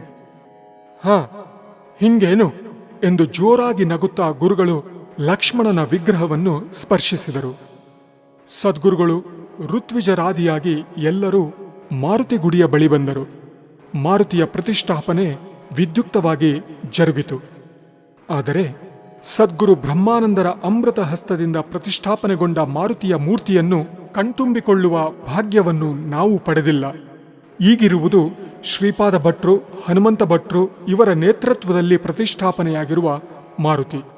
ಈ ಕುರಿತ ವಿವರವನ್ನು ಮುಂದೊಂದು ದಿನ ಹೇಳೋಣ. ವಿಶಾಲವಾಗಿ ಹರವಿಕೊಂಡಿದ್ದ ಅಶ್ವತ್ಥ ವೃಕ್ಷಗಳ ಮಡಿಲಲ್ಲಿ ಭವ್ಯವಾಗಿ ಅರಳಿದ್ದ ಶ್ರೀ ಸೀತಾರಾಮಚಂದ್ರ ದೇವಸ್ಥಾನದ ಪಾವನ ಪರಿಸರದಿಂದ ಪ್ರಫುಲ್ಲಿತರಾದ ಸದ್ಗುರುಗಳು ಪಿಂಪಳಕ್ಕೆ ಅಶ್ವತ್ಥಪುರ ಎಂದು ಪುನರ್ ನಾಮಕರಣ ಮಾಡಿದರು. ಪ್ರತಿಷ್ಠಾಪನೆಯ ಬಳಿಕ ಅಭಿಷೇಕ ನಡೆಯುತ್ತಿರುವಾಗ ಅಶ್ವತ್ಥಪುರದ ಶ್ರೀರಾಮನಿಗೆ ವೆಂಕಟಾಪುರದ ಪದ್ಧತಿಯಲ್ಲಿ ನೈವೇದ್ಯ ಆಗಬೇಕು. ಅಂದರೆ ಅನ್ನದ ತಪ್ಪಲೆಯನ್ನು ತಂದಿಟ್ಟು ನೈವೇದ್ಯ ಮಾಡುವುದು. ಬೆಳಧಡಿಯ ಪದ್ಧತಿಯ ನೈವೇದ್ಯ ಅಲ್ಲ. ಅಂದರೆ ತಾಟಿನಲ್ಲಿ ಅನ್ನ ಬಡಿಸಿ ತಂದು ನೈವೇದ್ಯ ಮಾಡುವುದು ಎಂದು ಗುರುಗಳು ಆಜ್ಞಾಪಿಸಿದರು. ಸದ್ಗುರು ಶ್ರೀ ಬ್ರಹ್ಮಚೈತನ್ಯ ಮಹಾರಾಜರು ಸ್ವತಃ ಧರಿಸುತ್ತಿದ್ದ ಪಾದುಕೆಗಳ ಜೊತೆಯೊಂದನ್ನು ಗುತ್ತಿರಾಮಯ್ಯನವರು ಮಹಾರಾಜರಿಗೆ ದುಂಬಾಲು ಬಿದ್ದು ಆಶೀರ್ವಾದದ ರೂಪದಲ್ಲಿ ಪಡೆದಿದ್ದರು. ಆ ಪಾದುಕೆಗಳನ್ನು ಒಂದು ತಾಟಿನಲ್ಲಿಟ್ಟು ಅದನ್ನು ಗರ್ಭಗುಡಿಯಲ್ಲಿ ಪೀಠದ ಬಲಭಾಗದಲ್ಲಿಯೂ ಈಶ್ವರ ಲಿಂಗವನ್ನು ಪೀಠದ ಎಡಭಾಗದಲ್ಲಿಯೂ ಇರಿಸಿ ಕೆಲವು ಕಾಲದವರೆಗೆ ಪೂಜೆ ಮಾಡಲಾಗುತ್ತಿತ್ತು. ಬೆಳಧಡಿ ವೆಂಕಟಾಪುರಗಳಿಂದ ಶ್ರೀಪಾದ ಭಟ್ರು, ಹನುಮಂತ ಭಟ್ರು, ದೀಕ್ಷಿತರು ಮುಂತಾದ ಸದ್ಗುರು ಬ್ರಹ್ಮಾನಂದರ ಆಪ್ತ ಋತ್ವಿಜ ವರ್ಗದವರು ಅಶ್ವತ್ಥಪುರಕ್ಕೆ ಬಂದು ಎರಡನೆಯ ಬಾರಿ ಮಾರುತಿಯ ವಿಗ್ರಹವನ್ನು ಪ್ರತಿಷ್ಠಾಪನೆ ಮಾಡಿಸಿದ ಸಂದರ್ಭದಲ್ಲೇ ಈಶ್ವರಲಿಂಗದ ಪ್ರತಿಷ್ಠಾಪನೆ ಹಾಗೂ ಸದ್ಗುರು ಬ್ರಹ್ಮಚೈತನ್ಯರ ಮತ್ತು ಸದ್ಗುರು ಬ್ರಹ್ಮಾನಂದರ ಪಾದುಕೆಗಳ ಅಂದರೆ ಶಿಲೆಯದ್ದು ಪ್ರತಿಷ್ಠಾಪನೆ ನೆರವೇರಿತು. ಆ ವೇಳೆಗಾಗಲೇ ಸದ್ಗುರು ಬ್ರಹ್ಮಾನಂದರು ತಮ್ಮ ಲೀಲಾವತಾರವನ್ನು ಪೂರೈಸಿದ್ದರು. ಗುತ್ತಿರಾಮಯ್ಯನವರು ಶ್ರೀ ಬ್ರಹ್ಮಚೈತನ್ಯ ಮಹಾರಾಜರಿಂದ ಪಡೆದ ಮರದ ಪಾದುಕೆಗಳು ಇಂದಿಗೂ ದೇವಸ್ಥಾನದಲ್ಲಿದ್ದು ಅವುಗಳಿಗೆ ಬೆಳ್ಳಿಯ ಕವಚವನ್ನು ಹೊದಿಸಿ ಇರಿಸಲಾಗಿದೆ. ಕಾಲಕಾಲಕ್ಕೆ ಪೂಜೆ ಅಭಿಷೇಕಗಳನ್ನು ಅವುಗಳಿಗೆ ಮಾಡಲಾಗುತ್ತದೆ. ಬೆಲ್ಲ ತನ್ನಿ, ನೀರ್ ತನ್ನಿ.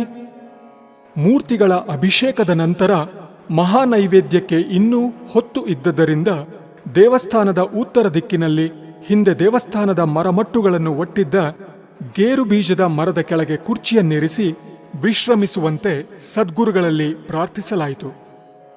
ಗುರುಗಳು ಆಹಾ, ಬಾಯಾರಿಕೆ ಬಾಯಾರಿಕೆ, ಬೆಲ್ಲ ತನ್ನಿ, ನೀರು ತನ್ನಿ ಎಂದು ಆತಂಕ ವ್ಯಕ್ತಪಡಿಸಿದರು. ಪಕ್ಕದಲ್ಲಿದ್ದ ಬಂಧುಗಳೊಬ್ಬರು ಗಾಬರಿಗೊಂಡು ಮಿಂಚಿನಂತೆ ಒಳಗೊಡಿ ಒಂದು ಬಿಂದಿಗೆ ನೀರು ತಂದರು. ಗುರುಗಳು ಸಾವಧಾನವಾಗಿ ಇಷ್ಟು ಸಾಕೆ, ನನಗಲ್ಲ ಭಕ್ತ ಸಮೂಹಕ್ಕೆ ಎಂದರು. ಮೇ ತಿಂಗಳ ಕಡು ಬೇಸಿಗೆ, ಪ್ರಖರವಾದ ಸೂರ್ಯನ ಬಿಸಿಲು, ಧಾರಾಕಾರ ಬೆವರು. ಸಮಾಜ ಬಾಂಧವರೆಲ್ಲರೂ, ಅದರಲ್ಲೂ ವಿಶೇಷವಾಗಿ ಮಕ್ಕಳು ಬಾಯಾರಿಕೆಯಿಂದ ಹಪಹಪಿಸುತ್ತಿದ್ದರು. ಮುಂದಾಳುಗಳು ನೂಯಿ ಮಾಧವರಾಯರ ಅಂಗಡಿಗೆ ನುಗ್ಗಿ ಬೆಲ್ಲದ ಮೂಟೆಗಳನ್ನು ಹೊರತಂದು ಬೆಲ್ಲ ಪುಡಿ ಮಾಡಿದರು. ಬಾವಿಯಿಂದ ಸರಸರನೆ ನೀರೆಳೆದು ಹಾಕಿದರು. ಕ್ಷಣಾರ್ಧದಲ್ಲಿ ಎಲ್ಲರಿಗೂ ಬೆಲ್ಲ ನೀರಿನ ವ್ಯವಸ್ಥೆಯಾಯಿತು. ನಂತರ ಗುರುಗಳು ಸಮಾಧಾನದ ಉಸಿರು ಬಿಟ್ಟು ಕುರ್ಚಿಯಲ್ಲಿ ವಿರಮಿಸಿದರು. ಪ್ರಸಾದ ಬಿಟ್ಟು ಹೊರಟವರನ್ನು ನಾಗಪ್ಪ ಬಿಡಲಿಲ್ಲ. ಒಂಟಿಮಾರು ರಾಮಣ್ಣ ಮಾಸ್ತರರ ಒತ್ತಾಯಕ್ಕೆ ಮಣಿದು ಕಟ್ಟೆ ಸೀತಾರಾಮ ಭಟ್ರು ದೇವಸ್ಥಾನದ ಪ್ರತಿಷ್ಠಾಪನಾ ಮಹೋತ್ಸವದಲ್ಲಿ ಭಾಗವಹಿಸಲು ಅಶ್ವತ್ಥಪುರಕ್ಕೆ ಬಂದಿದ್ದರು. ಸದ್ಗುರು ಬ್ರಹ್ಮಾನಂದರು ಅವರನ್ನು ಜಗದ್ಗುರು ಪೀಠದ ಪ್ರತಿನಿಧಿಯನ್ನಾಗಿ ಪರಿಗಣಿಸಿ ಗೌರವಿಸಿದ್ದರು. ಆದರೆ ಕಾಲಾಂತರದಿಂದ ಪ್ರತಿಕೂಲ ಪರಿಸರದಲ್ಲಿ ನಿತ್ಯ ಹೋರಾಟದ ಬದುಕನ್ನು ಅನುಭವಿಸುತ್ತಿದ್ದ ನಮ್ಮ ಹಿರಿಯರ ಬಗ್ಗೆ ಕಟ್ಟೆ ಸೀತಾರಾಮ ಭಟ್ರಿಗೆ ತಾತ್ಸಾರ ಭಾವನೆ ಇತ್ತು. ನಮ್ಮ ಸದ್ಗುರುಗಳ ಕುರಿತಾಗಿಯೂ ಅವರಿಗೆ ವಿಶೇಷ ಗೌರವವಿರಲಿಲ್ಲ. ಮಹಾಪೂಜೆಗೆ ಸ್ವಲ್ಪ ಮುಂಚೆಯೇ ಅವರು ಮೂಡಬಿದ್ರೆಗೆ ಹಿಂದಿರುಗಲು ಅಣಿಯಾದರು. ರಾಮಣ್ಣ ಮಾಸ್ತರರು ನೊಂದುಕೊಂಡು, ಭಟ್ರೆ, ಸ್ವಲ್ಪ ನಿಲ್ಲಿ, ಈಗ ಪೂಜೆ ಆಗ್ತದೆ, ಪ್ರಸಾದ ತಗೊಂಡು ಹೋಗಿ ಎಂದು ಅವರಲ್ಲಿ ವಿನಂತಿಸಿಕೊಂಡರು. ತೀರ್ಥ ಪ್ರಸಾದ ಎಲ್ಲ ಆಯ್ತಲ್ಲ ಮಾಸ್ತ್ರೆ, ನಾನು ಕೂಡಲೇ ಹೊರಡಬೇಕು, ಮೂಡುಬಿದ್ರೆಯಲ್ಲಿ ತುರ್ತು ಕೆಲಸ ಇದೆ ಎಂದು ಸೀತಾರಾಮ ಭಟ್ರು ಅವಸರ ತೋರಿದರು. ಭಟ್ರೆ, ಊಟ ಮಾಡಿಕೊಂಡು ಹೋಗಿ, ದಯವಿಟ್ಟು ಹಾಗೇ ಹೋಗಬೇಡಿ. ಮಾಸ್ತರರು ಭಟ್ರ ಮನವೊಲಿಸಲು ಪ್ರಯತ್ನಿಸಿದರು. ಅದರ ಅಗತ್ಯ ಇಲ್ಲಪ್ಪ, ನಾನು ಹೊರಟೆ ಎಂದು ಭಟ್ರು ದೇವಸ್ಥಾನದ ಆವರಣದಿಂದ ಹೊರ ನಡೆದರು. ನಿರ್ವಾಹವಿಲ್ಲದೆ ರಾಮಣ್ಣ ಮಾಸ್ತರರು ಗೋಳಿ ಮರದವರೆಗೆ, ಈಗಾದರೆ ಶಾಲೆವರೆಗೆ ಎನ್ನಬಹುದು, ಜೊತೆಗೆ ನಡೆದು ಭಟ್ರಿಗೆ ಬೀಳ್ಕೊಟ್ಟರು. ಸದ್ಗುರುಗಳ ಆದೇಶದ ಪ್ರಕಾರ ದೇವರಿಗೆ ನೈವೇದ್ಯ ನಡೆದು ಮಹಾಪೂಜೆಯಾಯಿತು. ಗುರುಗಳೂ ಸೇರಿದಂತೆ ಎಲ್ಲರಿಗೂ ಕಾಂತಾವರ ಸುಬ್ಬರಾಯರ ಹಿತ್ತಲ ಅಂಗಳದಲ್ಲಿಯೇ ಊಟದ ವ್ಯವಸ್ಥೆ. ಮೊದಲು ಗುರುಗಳು ಮತ್ತು ಋತ್ವಿಜರ ಊಟವಾಗಲಿ, ನಂತರ ನಮ್ಮೆಲ್ಲರಿಗೆ ಊಟ ಎಂದು ಸಮಾಜ ಬಾಂಧವರು ದೇವಸ್ಥಾನದ ಎದುರಿನ ಚಪ್ಪರದಲ್ಲಿ ಮರಗಳ ನೆರಳಲ್ಲಿ ಕುಳಿತು ತಮ್ಮೂರಿನಲ್ಲಿ ದೇವಸ್ಥಾನ ನಿರ್ಮಾಣವಾದ ಪುಣ್ಯ ವಿಶೇಷದ ಬಗ್ಗೆ ತುಷ್ಟಿಯ ಸಲ್ಲಾಪದಲ್ಲಿ ತೊಡಗಿದರು. ಮೊದಲ ಪಂಕ್ತಿಗೆ ಎಲೆ ಹಾಕಿ ಬಡಿಸಲು ಪ್ರಾರಂಭಿಸುವಾಗ, ರಾಮಣ್ಣ, ಆ ಶೃಂಗೇರಿ ಭಟ್ರು ನಿಮ್ಮನ್ನು ಹುಡುಕಿಕೊಂಡು ವಾಪಸ್ ಬಂದಿದ್ದಾರೆ ಎಂದು ಬಂಧುಗಳೊಬ್ಬರು ಭೋಜನ ಗೃಹಕ್ಕೆ ಬಂದು ಕೂಗಿದರು. ಆಶ್ಚರ್ಯಚಕಿತರಾದ ರಾಮಣ್ಣ ಮಾಸ್ತರರು ಹೊರಬಂದು ನೋಡುತ್ತಾರೆ, ಕಟ್ಟೆ ಸೀತಾರಾಮ ಭಟ್ರು ಪೆಚ್ಚುನಗೆ ಬೀರುತ್ತಾ ನಿಂತಿದ್ದಾರೆ. ರಾಮಣ್ಣ ಮಾಸ್ತರೆ, ನನ್ನದು ಮಹಾಪರಾಧವಾಯಿತು ಎಂದು ಭಟ್ರು ನಡೆದ ಸಂಗತಿಯನ್ನು ವಿವರಿಸಿದರು. ಗೋಳಿ ಮರದ ಬಳಿ ಮಾಸ್ತರರಿಗೆ ವಿದಾಯ ಹೇಳಿದ ಭಟ್ರು ಸುಡು ಬೇಸಿಗೆಯ ರಣ ಬಿಸಿಲಿನಲ್ಲಿ ಬೆವರಿನ ಸ್ನಾನ ಮಾಡುತ್ತಾ ಹೊರಟರು. ಹಾದಿ ಮರಕಡದತ್ತ ಕವಲೊಡೆಯುವಲ್ಲಿ ಭುಸ್ ಎನ್ನುವ ಶಬ್ದ ಕೇಳಿ ಬೆಚ್ಚಿದ ಭಟ್ರ ಎದುರಿಗೆ ದೊಡ್ಡ ನಾಗರ ಹಾವೊಂದು ಹೆಡೆ ಎತ್ತಿ ನಿಂತಿತ್ತು. ಅವರು ಹಾದಿಯ ಇನ್ನೊಂದು ಕವಲಿನಲ್ಲಿ ಹೆಜ್ಜೆ ಹಾಕತೊಡಗಿದರು. 10 ಮಾರು ಹೋಗುವಷ್ಟರಲ್ಲಿ ಮತ್ತೆ ಭುಸ್ ಎಂದು ನಾಗಪ್ಪ ಪ್ರತ್ಯಕ್ಷ. ಇದೇನು ಮಲಾಮತಿ ಎಂದುಕೊಳ್ಳುತ್ತಾ ಭಟ್ಟರು ಗುಡ್ಡೆಯ ಹಾದಿ ಹಿಡಿದರು. ನಾಗಪ್ಪ ಅಲ್ಲಿಯೂ ಅಡ್ಡ ಬಂದು ನಿಂತ. ಅವರು ಪಾರಾಗಲು ಪ್ರಯತ್ನಿಸಿದ ದಾರಿಯಲ್ಲೆಲ್ಲ ಹಾವು ಬೆನ್ನು ಹತ್ತಿ ಅವರನ್ನು ಕಾಡತೊಡಗಿತು. ಸೀತಾರಾಮ ಭಟ್ರಿಗೆ ತಮ್ಮ ತಪ್ಪಿನ ಅರಿವಾಯಿತು. ರಾಮನ ಪ್ರಸಾದವನ್ನು ಸ್ವೀಕರಿಸಿ ನಂತರ ಮೂಡಬಿದ್ರೆಗೆ ಹಿಂದಿರುಗುವುದಾಗಿ ನಿಶ್ಚಯಿಸಿ ದೇವಸ್ಥಾನಕ್ಕೆ ವಾಪಸ್ಸು ಬಂದರು. ಉತ್ಸವದ ಗೌಜಿ. ದೇವಸ್ಥಾನದ ಪ್ರತಿಷ್ಠಾಪನೆ ನಡೆದ ಸಂತೋಷದಲ್ಲಿ ರಾತ್ರಿ ಉತ್ಸವ ನಡೆಸಬೇಕೆಂದು ಹಿರಿಯರಿಗೆ ಹುಮ್ಮಸ್ಸು. ಅದಕ್ಕಾಗಿ ಹಿತ್ತಾಳೆಯ ಉತ್ಸವ ಮೂರ್ತಿಯನ್ನು ತಂದಾಗಿತ್ತು. ಕೊರತೆ ಇದ್ದದ್ದು ಪಲ್ಲಕ್ಕಿಯದ್ದು. ಅದಕ್ಕಾಗಿ ಒಂದು ತಾತ್ಕಾಲಿಕ ಪರ್ಯಾಯ ವ್ಯವಸ್ಥೆಯನ್ನು ಮಾಡಲಾಯಿತು. ಈಗ ಎಲ್ಲ ಕುಟುಂಬಗಳ ದೇವರ ಮನೆಗಳಲ್ಲಿ ಇರುವಂತಹ ಸುಂದರವಾದ ಮರದ ಮಂಟಪವೊಂದು ಕೊಂಡೆಬೆಟ್ಟು ನಾರಣಪ್ಪಯ್ಯನವರ ಮನೆಯಲ್ಲಿತ್ತು. ಅದನ್ನು ತಂದು ಬುಡಕ್ಕೆ ಬಡಿಗೆಗಳನ್ನು ಕಟ್ಟಿದಾಗ ಪಾಲಕಿ ಸಿದ್ಧವಾಯಿತು. ಯಾವುದೇ ಆಡಂಬರವಿಲ್ಲದೆ ಪರಿಶುದ್ಧ ಭಾವುಕತೆಯಿಂದ ಸದ್ಗುರು ಶ್ರೀ ಬ್ರಹ್ಮಾನಂದರ ದಿವ್ಯ ಸಾನ್ನಿಧ್ಯದಲ್ಲಿ ಅತ್ಯಂತ ಗೌಜಿಯ ಉತ್ಸವ ಅಂದು ರಾತ್ರಿ ನಡೆಯಿತು. ದೇವಸ್ಥಾನದ ಒಳಗೆ ಬಲಿ ಪೂರೈಸಿ ಹೊರಗಿನ ಅಂಗಳದಲ್ಲಿ 5 ಬಲಿಗಳು. ಇಂದಿಗೂ ಅದೇ ಪದ್ಧತಿಯಲ್ಲಿ ಉತ್ಸವ ನಡೆಯುತ್ತಿದೆ. ಉತ್ಸವ ಮೂರ್ತಿಯೂ ಅದೇ. ಆದರೆ ಇಂದು ಹಿತ್ತಾಳೆಯ ಉತ್ಸವ ಮೂರ್ತಿಗೆ ಬೆಳ್ಳಿಯ ಪ್ರಭಾವಳಿ, ಕವಚಗಳ ವೈಭವ ಸೇರಿದೆ. ಪಾಲಕಿ ತಯಾರು ಮಾಡಿಸುವವರೆಗೆ ಕೆಲವು ವರ್ಷಗಳ ಕಾಲ ಕೊಂಡೆಬೆಟ್ಟು ನಾರಣಪ್ಪಯ್ಯನವರ ದೇವರ ಮನೆಯ ಮಂಟಪ ಪರ್ಯಾಯ ಪಲ್ಲಕ್ಕಿಯಾಗಿ ಬಳಸಲ್ಪಟ್ಟಿತು. ಗೋಡಂಬಿ ಅಕ್ಷಯವಾಯಿತು. ಪ್ರತಿಷ್ಠಾಪನೆಯ ಮಾರನೆಯ ದಿನ ಮಧ್ಯಾಹ್ನ ಗುರುಗಳು ದೇವಸ್ಥಾನದ ಹಿಂಬದಿಯ ಗೇರು ಮರದ ಬುಡದಲ್ಲಿ, ಅಂದರೆ ಈಗ ರಥದ ಕೊಟ್ಟಿಗೆ ಇರುವಲ್ಲಿ, ಕುರ್ಚಿಯಲ್ಲಿ ಕುಳಿತು ಭಕ್ತ ಬಾಂಧವರೊಡನೆ ಮಾತಿನಲ್ಲಿ ತೊಡಗಿದ್ದರು. ಆಗ ಅರಮಜಲಿನ ಹಿರಿಯರೊಬ್ಬರು, ಅಂದರೆ ವಾಸುದೇವರಾಯರ ಅಜ್ಜ, ತಟ್ಟೆಯ ತುಂಬ ತಾಜಾ ಗೇರು ಬೀಜ ತಂದು ಗುರುಗಳಿಗೆ ಸಮರ್ಪಿಸಿದರು. ಸಭೆಯಲ್ಲಿದ್ದ ಒಂಟಿಮಾರು ಗಣಪತಿ ಮಾಸ್ತರರ ಸಹಿತ ಅನೇಕ ಹುಡುಗರು ಕುತೂಹಲ ಭಕ್ತಿಯಿಂದ ಗುರುಗಳನ್ನೇ ನೋಡುತ್ತಾ ನಿಂತಿದ್ದರು. ಗುರುಗಳು ಎದುರಿನಲ್ಲಿದ್ದ ಹುಡುಗನೊಬ್ಬನನ್ನು ಹತ್ತಿರ ಕರೆದು ತಟ್ಟೆಯಿಂದ ಮುಷ್ಟಿ ತುಂಬ ಗೋಡಂಬಿ ತೆಗೆದು ಖುಷಿಯಿಂದ ಮುಂದೆ ಚಾಚಿದ್ದ ಅವನ ಕೈಯಲ್ಲಿ ಹಾಕಿದರು. ಅದನ್ನು ಕಂಡದ್ದೇ ತಡ ಎಲ್ಲಾ ಹುಡುಗರು ನನಗೆ ನನಗೆ ಎಂದು ಗುರುಗಳತ್ತ ಧಾವಿಸಿ ಸುತ್ತಲೂ ಗುಂಪುಗೂಡಿದರು. ಸನಿಹದಲ್ಲಿದ್ದ ಒಂಟಿಮಾರು ಶಾಮಯ್ಯ ಶಾನುಭಾಗರು ಹುಡುಗರನ್ನು ಗದರಿಸಿ ಅವರೆಲ್ಲ ಸಾಲಿನಲ್ಲಿ ಬಂದು ಗುರುಗಳಿಂದ ಪ್ರಸಾದ ಸ್ವೀಕರಿಸುವಂತೆ ಮಾಡಿದರು. ಆ ಹುಡುಗರು ಮಹಾತುಂಟರು. ಗುರುಗಳು ಬೊಗೆಸೆಗೆ ಗೇರು ಬೀಜ ಹಾಕಿದ ಕೂಡಲೇ ಪಕ್ಕಕ್ಕೆ ಸರಿದು ಸಾಧ್ಯವಾದಷ್ಟನ್ನು ಬಾಯಿಗೆ ತುರುಕಿಕೊಂಡು ಉಳಿದದ್ದನ್ನು ಚಡ್ಡಿ ಕಿಸೆಯಲ್ಲಿ ತುಂಬಿಕೊಂಡು ಮತ್ತೆ ಸಾಲಿನಲ್ಲಿ ಸೇರಿಕೊಳ್ಳುತ್ತಿದ್ದರು. ಹೀಗೆ ಅನೇಕ ಬಾರಿ ನಡೆಯಿತು. ಪ್ರತಿ ಸಲವೂ ಸದ್ಗುರುಗಳು ಮುಷ್ಟಿ ತುಂಬ ಗೋಡಂಬಿ ತೆಗೆದುಕೊಡುತ್ತಿದ್ದರು. ಆದರೆ ತಟ್ಟೆಯಲ್ಲಿ ಮೊದಲಿನಷ್ಟೇ ಗೇರು ಬೀಜವಿರುತ್ತಿತ್ತು. 1 ಪಾವಿನ ಅನ್ನವ 1000 ಮಂದಿ ಗುಣಿಸಿದವನೇ, ನೀನು ಗಂಜಿ ಕುಡಿತೀಯೋ? ರಾಮನಿಗೆ ತೋರಿಸಿ ಕುಡಿ. ಈಗ ಈಶ್ವರ ಗುಡಿಯ ಎದುರಿನ 2 ಕಟ್ಟೆಗಳ ನಡುವಿನ ದಾರಿಯಲ್ಲಿ ಘಂಟೆ ತೂಗು ಹಾಕಿರುವಲ್ಲಿ ಕಂಬದ ಪಕ್ಕದಲ್ಲಿ ಸದ್ಗುರುಗಳು ನಿಂತಿದ್ದರು. ಸುತ್ತಲೂ ಸಮಾಜ ಬಾಂಧವರು ಮೈಯೆಲ್ಲ ಕಿವಿಯಾಗಿ ಅವರ ಮಾತನ್ನು ಕೇಳಲು ಕಾತುರದಿಂದ ನಿಂತಿದ್ದರು. ಗುರುಗಳು ಗರ್ಭಗುಡಿಯಲ್ಲಿ ವಿರಾಜಮಾನನಾಗಿದ್ದ ಪ್ರಭುವನ್ನು ತದೇಕ ಚಿತ್ತದಿಂದ ಕೆಲವು ಕ್ಷಣಗಳ ಕಾಲ ನೋಡಿ ಸಭೆಯತ್ತ ಕಣ್ಣು ಹರಿಸಿ ಹೇಳಿದರು, ರಾಮನಿಗೆ ತಂದು ಈ ಗುಡ್ಡದ ಮೇಲೆ ಕೂಡಿಸಿದ್ರಿ. ರಾಮನಿಗೆ ಕಾಲಕಾಲಕ್ಕೆ ಪೂಜಾದಿಗಳು ನಡೆಯಬೇಕು. ಪಂಚಭಕ್ಷ್ಯ ಪರಮಾನ್ನದ ನೈವೇದ್ಯ ಆಗಬೇಕು. ಪರ್ವ ಕಾಲಗಳಲ್ಲಿ ಅಭಿಷೇಕ ಆಗಬೇಕು. ಮಹಾನೈವೇದ್ಯ ಆಗಬೇಕು. ಇದಕ್ಕೆಲ್ಲ ವ್ಯವಸ್ಥೆ ಮಾಡಲು ನಿಮ್ಮ ಪೈಕಿ ಯಾರಾದರೂ 5 ಮಂದಿ ಪಂಚರಾಗಬೇಕು. ಕೆಲವು ಹೆಸರುಗಳನ್ನು ಕೊಡಿ. ರಾಮನು ಹೇಳಿದವರನ್ನು ನೇಮಿಸೋಣ. ಅಲ್ಲಿದ್ದವರಲ್ಲಿ ಹೆಚ್ಚಿಗೆ ವಿದ್ಯಾಭ್ಯಾಸ ಪಡೆದಿದ್ದವರು ಶಾಲಾ master, post master, document writer ಆಗಿದ್ದವರು ಒಂಟಿಮಾರು ರಾಮಣ್ಣ ಮಾಸ್ತರರು. ನೂಯಿ ಸೀತಾರಾಮಯ್ಯನವರ ಸಲಹೆಯಂತೆ ಚೀಟಿಗಳಲ್ಲಿ ಹೆಸರು ಬರೆಯುವ ಜವಾಬ್ದಾರಿಯನ್ನು ಅವರಿಗೆ ನೀಡಲಾಯಿತು. ಆ ದಿನಗಳಲ್ಲಿ ಸಮಾಜದ ಪ್ರಮುಖರೆನಿಸಿದ್ದ ಸುಮಾರು 20 ಮಂದಿಯ ಹೆಸರುಗಳನ್ನು ಸೂಚಿಸಲಾಯಿತು.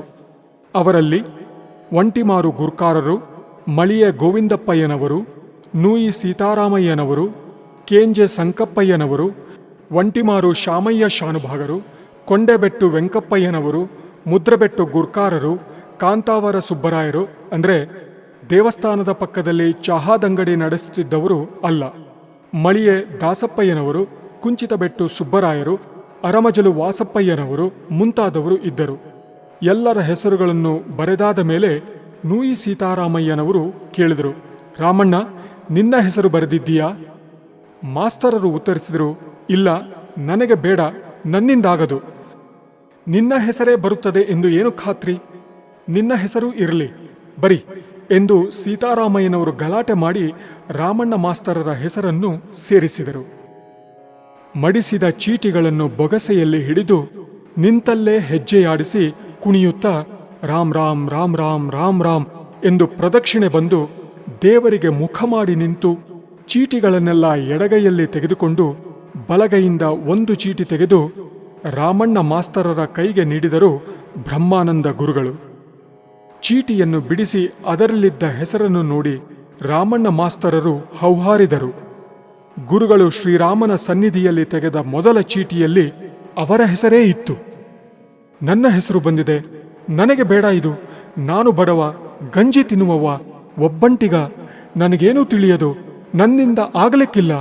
ರಾಮಣ್ಣ ಮಾಸ್ತರರು ಗುರುಗಳಿಗೆ ಅಡ್ಡ ಬಿದ್ದರು, ತಲೆ ಬಡಿದುಕೊಂಡರು, ಅತ್ತರು. ಅವರನ್ನು ಕೈ ಹಿಡಿದು ಮೇಲೆತ್ತಿದ ಸದ್ಗುರುಗಳು, ನೀನ್ಯಾಕಳ್ತಿ? ರಾಮ ನಿನ್ನನ್ನು ತೋರಿಸಿದ್ದಾನೆ. ನೀನು ಗಂಜಿ ತಿನ್ನುತ್ತೀಯಲ್ಲ, ಅದೇ ಗಂಜಿಯನ್ನು ರಾಮನಿಗೆ ಕೊಡು, ನೀನೂ ತಿನ್ನು. ಇಲ್ಲ, ನಾನು ಬರೇ ಹಾಲು ಕುಡಿಯುವವ ಎನ್ನುತ್ತೀಯೋ, ರಾಮನಿಗೆ ಕೊಡು, ನೀನೂ ಕುಡಿ. ಅದಕ್ಕೂ ಗತಿಯಿಲ್ಲ, ಬರೇ ನೀರು ಕುಡಿಯುತ್ತೇನೆ ಅಂತೀಯ, ರಾಮನಿಗೆ ಕೊಡು, ನೀನೂ ಕುಡಿ. ನನಗೊತ್ತಿಲ್ಲ, ರಾಮ ಚೀಟಿ ಕೊಟ್ಟದ್ದು ಎಂದು ರಾಮಣ್ಣ ಮಾಸ್ತರನ್ನು ಸಮಾಧಾನ ಮಾಡಿದರು. ಮತ್ತೆ 4 ಬಾರಿ ಗುರುಗಳು ರಾಮ್ ರಾಮ್ ಎನ್ನುತ್ತಾ ನಿಂತಲ್ಲೇ ಕುಣಿತದ ಹೆಜ್ಜೆ ಹಾಕುತ್ತಾ ಪ್ರದಕ್ಷಿಣೆ ಬಂದು ಚೀಟಿಗಳನ್ನು ತೆಗೆದು ರಾಮಣ್ಣ ಮಾಸ್ತರರ ಕೈಯಲ್ಲಿ ನೀಡುತ್ತಾ ಬಂದರು. 2ನೆಯ ಚೀಟಿಯಲ್ಲಿ ಮಳಿಯೆ ಗೋವಿಂದಪ್ಪಯ್ಯ, 3ನೆಯ ಚೀಟಿಯಲ್ಲಿ ಕೊಂಡೆಬೆಟ್ಟು ವೆಂಕಪ್ಪಯ್ಯ, 4ನೆಯ ಚೀಟಿಯಲ್ಲಿ ಕಾಂತಾವರ ಸುಬ್ಬರಾಯರು, 5ನೆಯ ಚೀಟಿಯಲ್ಲಿ ಕೆಂಜೆ ಸಂಕಪ್ಪಯ್ಯನವರ ಹೆಸರುಗಳು ಬಂದವು. ಸಾಕಪ್ಪ 5 ಮಂದಿ. ಪಂಚರು ಮುತುವರ್ಜಿಯಿಂದ ಭಕ್ತಿಯಿಂದ ದೇವಸ್ಥಾನದ ಕೆಲಸ ಮಾಡಬೇಕು. ರಾಮನೇ ಸರ್ವಸ್ವ, ರಾಮನಿಂದಲೇ ಎಲ್ಲ ಆಗತಕ್ಕದ್ದು, ನಮ್ಮಿಂದಲ್ಲ ಎನ್ನುವ ಬುದ್ಧಿಯಿಂದ ವರ್ತಿಸಬೇಕು. ಉಳಿದವರೆಲ್ಲ ಅವರಿಗೆ ಸಹಕಾರ ನೀಡಬೇಕು ಎಂದು ಸದ್ಗುರುಗಳು ಬಂಧುಗಳಿಗೆ ಹಿತವಚನ ನುಡಿದರು. ಹೀಗೆ ಒಂಟಿಮಾರು ರಾಮಣ್ಣ ಮಾಸ್ತರರು, ಮಳಿಯ ಗೋವಿಂದಪ್ಪಯ್ಯನವರು, ಕೊಂಡೆಬೆಟ್ಟು ವೆಂಕಪ್ಪಯ್ಯನವರು, ಕಾಂತಾವರ ಸುಬ್ಬರಾಯರು, ಕೆಂಜೆ ಸಂಕಪ್ಪಯ್ಯನವರು ನಮ್ಮ ದೇವಸ್ಥಾನದ ಪ್ರಥಮ ಆಡಳಿತ ಮಂಡಳಿಯ ಸದಸ್ಯರಾಗಿ ಸದ್ಗುರು ಬ್ರಹ್ಮಾನಂದರ ಸಾನ್ನಿಧ್ಯದಲ್ಲಿ ನಿಯುಕ್ತರಾದರು. ದೇಶಕ್ಕೆ ಸ್ವಾತಂತ್ರ್ಯ ದೊರೆಯುವವರೆಗೆ ಮಹಾತ್ಮ ಗಾಂಧಿಯವರು ಚಳುವಳಿಯ ನೇತಾರರಾಗಿದ್ದರು. ಸ್ವಾತಂತ್ರ್ಯೋತ್ತರದಲ್ಲಿ ಬಾಪೂಜಿಯವರು ಹಿರಿಯ ಮುತ್ಸದ್ದಿಯಾಗಿ ಉಳಿದರು. ಆಡಳಿತ ವ್ಯವಸ್ಥೆಯಲ್ಲಿ ಪಾಲ್ಗೊಳ್ಳಲಿಲ್ಲ. ದೇವಸ್ಥಾನದ ನಿರ್ಮಾಣ ಪ್ರತಿಷ್ಠಾಪನೆ ಆಗುವವರೆಗೆ ಹೋರಾಟದ ಮುಂಚೂಣಿಯಲ್ಲಿದ್ದ ಗುತ್ತಿರಾಮಯ್ಯನವರು ನಂತರದಲ್ಲಿ ದೇವಸ್ಥಾನದ ಆಡಳಿತ ವ್ಯವಸ್ಥೆಯಿಂದ ದೂರವೇ ಉಳಿದರು. ಮಹಾದೇವನ ಮನೆ ಎಲ್ಲಪ್ಪ. ಶ್ರೀರಾಮ ಪ್ರತಿಷ್ಠಾಪನೆಯಾಗಿ 2ನೆಯ ದಿನ ಸದ್ಗುರು ಬ್ರಹ್ಮಾನಂದರು ತನ್ನ ಪರಿವಾರ ಸಹಿತ ಒಂಟಿಮಾರು ರಾಮಣ್ಣ ಮಾಸ್ತರರ ಮನೆಗೆ ಭೇಟಿ ಇತ್ತರು. ಆ ದಿನಗಳಲ್ಲಿ ಘಟ್ಟಕ್ಕೆ ಹೋಗಿ ದುಡಿಮೆ ಮಾಡುತ್ತಿದ್ದವರ ಮನೆಗಳಲ್ಲಿ ಘಟ್ಟದಿಂದ ತಂದ ಜಮಖಾನ ಇರುತ್ತಿದ್ದವು. ರಾಮಣ್ಣ ಮಾಸ್ತರರು ಅವರಲ್ಲಿಂದ ಜಮಖಾನಗಳನ್ನು ತಂದು ಹಾಸಿ ಗುರುಗಳನ್ನು ಎದುರುಗೊಳ್ಳಲು ಉತ್ಸುಕರಾಗಿ ಕಾಯುತ್ತಿದ್ದರು. ಗುರುಗಳು ಬಂದು ದಣಿವಾರಿಸಿಕೊಳ್ಳಲು ಕುಳಿತೊಡನೆ ಬಾಯಾರಿಕೆ ಕೇಳಿ ಮಾವಿನ ಹಣ್ಣು, ಉತ್ತುತ್ತಿ, ದ್ರಾಕ್ಷಿ ಇತ್ಯಾದಿಗಳನ್ನು ಅವರಿಗೆ ಸಮರ್ಪಿಸಲಾಯಿತು. ಮಾವಿನ ಹಣ್ಣುಗಳ ಮಧ್ಯದಲ್ಲಿದ್ದ ದೊಡ್ಡ ಹಣ್ಣೊಂದು ಸದ್ಗುರುಗಳ ಗಮನ ಸೆಳೆಯಿತು. ಅದನ್ನು ಕೈಯಲ್ಲಿ ಹಿಡಿದು ಇದು ಯಾವ ಹಣ್ಣು ಎಂದು ಕುತೂಹಲ ವ್ಯಕ್ತಪಡಿಸಿದರು ಗುರುಗಳು. ಆಸುಪಾಸಿನಲ್ಲೇ ಅನಾಯಾಸವಾಗಿ ದೊರೆತ ಕಾಟು ಅನಾನಾಸು ಹಣ್ಣು ಅದಾಗಿತ್ತು. ಕೂಡಲೇ ಅದನ್ನು ಕೊಯ್ದು ಹೋಳು ಮಾಡಿ ರುಚಿ ಸವಿಯಲು ಗುರುಗಳಿಗೆ ಅವರೊಂದಿಗೆ ಬಂದವರಿಗೆ ನೀಡಿದರು. ಫಲಾಹಾರ ಮುಗಿದ ಬಳಿಕ ಬ್ರಹ್ಮಾನಂದರು ಇಲ್ಲಿ ಮಹಾದೇವನ ಮನೆ ಎಲ್ಲಪ್ಪ ಎಂದು ಕಳಕಳಿಯಿಂದ ವಿಚಾರಿಸಿದರು. ಆಗ್ಗೆ ಕೆಲವು ದಿನಗಳ ಹಿಂದೆ ಮುಂಗನಬೆಟ್ಟು ಮಹಾದೇವರಾಯರು ಗೋಂದಾವಲಿಯಲ್ಲಿ ಸ್ವರ್ಗಸ್ಥರಾಗಿದ್ದರು. ಅವರ ಮನೆಗೆ ಭೇಟಿ ಇತ್ತು. ಮಹಾದೇವರಾಯರ ವಿಧವೆ ಪದ್ಮಾಯಿ ಮತ್ತು ಅವರ ಪುಟ್ಟ ಮಕ್ಕಳಾದ ವೆಂಕಣ್ಣ ಸುಬ್ಬಣ್ಣನವರಿಗೆ ಸಾಂತ್ವನ ಹೇಳಿ ಸದ್ಗುರುಗಳು ಅಶ್ವತ್ಥಪುರಕ್ಕೆ ಹಿಂದಿರುಗಿದರು. ನಾವು ಬಂದ ಕೆಲಸ ಆಯಿತು, ಹೊರಡೋಣ ಇನ್ನು. ಶ್ರೀರಾಮನ ಪ್ರತಿಷ್ಠಾಪನೆಗೆಂದು ಸದ್ಗುರು ಬ್ರಹ್ಮಾನಂದರು ವೆಂಕಟಾಪುರದಿಂದ ಋತ್ವಿಜರ ಕೂಟದೊಂದಿಗೆ ಬಂದು 1 ವಾರವಾಗುತ್ತಾ ಬಂದಿತ್ತು. ದೇವತಾ ಕಾರ್ಯಗಳು ಅಭೂತಪೂರ್ವವಾಗಿ ನೆರವೇರಿದ್ದವು. ಸದ್ಗುರುಗಳ ದಿವ್ಯ ಸಾನ್ನಿಧ್ಯ ಸಮಾಜ ಬಾಂಧವರಿಗೆ ಅಯಸ್ಕಾಂತವಾಗಿತ್ತು. ಆ ದೈವಿ ಪುರುಷರ ದರ್ಶನ ಭಾಗ್ಯ, ಉಪದೇಶದ ನುಡಿ, ಆಶೀರ್ವಾದಕ್ಕಾಗಿ ವರ್ಷಾನುಗಟ್ಟಲೆ ಕಾದಿದ್ದ ಬಂಧುಗಳು ಮನೆ, ಹಟ್ಟಿ, ಕೃಷಿಯ ತಾಪತ್ರಯಗಳನ್ನು ಮರೆತು ದೇವಸ್ಥಾನದ ಆವರಣದಲ್ಲಿ ಬಿಡಾರ ಹೂಡಿದ್ದರು. ತಮ್ಮ ತಮ್ಮ ಮನೆಗಳಿಗೆ ಹಿಂದಿರುಗುವ ಅವಸರ ಯಾರಿಗೂ ಇದ್ದಂತಿರಲಿಲ್ಲ. ಆ ಪರಿಸ್ಥಿತಿ ಸಮಾಜದ ಹಿರಿಯರನ್ನು ಅಕ್ಕಿಯ ಮೇಲೆ ಆಸೆ, ನೆಂಟರ ಮೇಲೆ ಪ್ರೀತಿ ಎನ್ನುವಂತೆ ಉಭಯ ಸಂಕಟಕ್ಕೆ ಈಡು ಮಾಡಿತು. ಸದ್ಗುರುಗಳು ಸಾಧ್ಯವಾದಷ್ಟು ಹೆಚ್ಚು ದಿನಗಳವರೆಗೆ ಅಶ್ವತ್ಥಪುರದಲ್ಲಿ ಇರಬೇಕು ಎನ್ನುವ ಉತ್ಕಟೇಚ್ಛೆ ಒಂದೆಡೆಯಾದರೆ, ನೂರಾರು ಜನರಿಗೆ ಪ್ರತಿನಿತ್ಯ 3 ಹೊತ್ತು ಊಟ ಉಪಚಾರದ ವ್ಯವಸ್ಥೆ ಮಾಡುವುದಾದರೂ ಹೇಗೆ, ಹಣ ಪೂರೈಸುವುದು ಎಲ್ಲಿಂದ ಎನ್ನುವ ದಿಗಿಲು ಇನ್ನೊಂದೆಡೆ. ಇಂತಹ ಚಡಪಡಿಕೆಯ ಘಳಿಗೆಯಲ್ಲಿ ಸದ್ಗುರುಗಳು ಬಂಧುಗಳ ಸಭೆಯನ್ನು ಉದ್ದೇಶಿಸಿ ಪ್ರಶ್ನಿಸಿದರು. ರಾಮನಿಗೆ ಉತ್ಸವ ಎಲ್ಲ ಆಗಬೇಕು, ಏನೆಲ್ಲ ವ್ಯವಸ್ಥೆ ಮಾಡ್ತೀರಿ? ಖರ್ಚಿಗೆ ಬೇಕಲ್ಲ, ಏನು ಉತ್ಪತ್ತಿ ಇದೆ? ಎಲ್ಲರೂ ಮೌನವಾಗಿದ್ದರು. ಶ್ಯಾಮಯ್ಯ ಶಾನುಭಾಗರಿಗೆ ಏನನ್ನಿಸಿತೋ ಎಲ್ಲರ ಪರವಾಗಿ ಮೆಲುದನಿಯಲ್ಲಿ ನಾವೆಲ್ಲ ಏನಾದರೂ ವ್ಯವಸ್ಥೆ ಮಾಡುತ್ತೇವೆ ಎಂದರು. ಕೂಡಲೇ ಗುರುಗಳು, ಹಿಂಗೇನು? ಸರಿ, ಹಾಗಾದ್ರೆ ಹನುಮಂತ ಭಟ್ರೆ, ಶ್ರೀಪಾದ ಭಟ್ರೆ, ನಾವು ಬಂದ ಕೆಲಸ ಆಯಿತು, ಹೊರಡೋಣ ಇನ್ನು ಎಂದರು. ಮರುದಿನವೇ ಗುರುಗಳು ಪರಿವಾರ ಸಹಿತ ಅಶ್ವತ್ಥಪುರದಿಂದ ಹೊರಟು ತಾಳಿಪಾಡಿ ಮಠಕ್ಕೆ ಭೇಟಿ ಇತ್ತು ವೆಂಕಟಾಪುರಕ್ಕೆ ಹಿಂದಿರುಗಿದರು. ರಾಮಯ್ಯನಿಗೆ ಮಂತ್ರ ತಂತ್ರ ತಿಳಿಯದು. ಸದ್ಗುರುಗಳು ಅಶ್ವತ್ಥಪುರದಲ್ಲಿ ಇದ್ದಷ್ಟು ದಿನ ಬೆಳಧಡಿ, ವೆಂಕಟಾಪುರದಿಂದ ಬಂದಿದ್ದ ಋತ್ವಿಜರಿದ್ದರು. ದೇವರ ಭಜನೆ, ಆರತಿ ಗುರುಗಳ ಉಪಸ್ಥಿತಿಯಲ್ಲಿ ಗೌಜಿಯಿಂದ ನಡೆಯುತ್ತಿದ್ದವು. ಅವರೆಲ್ಲ ಅಶ್ವತ್ಥಪುರದಿಂದ ಹೊರಟ ಕೂಡಲೇ ದೇವಸ್ಥಾನದಲ್ಲಿ ಸೇರಿದ್ದ ಬಂಧುಗಳು ಅವರವರ ಮನೆಗಳಿಗೆ ಹಿಂದಿರುಗಿದರು.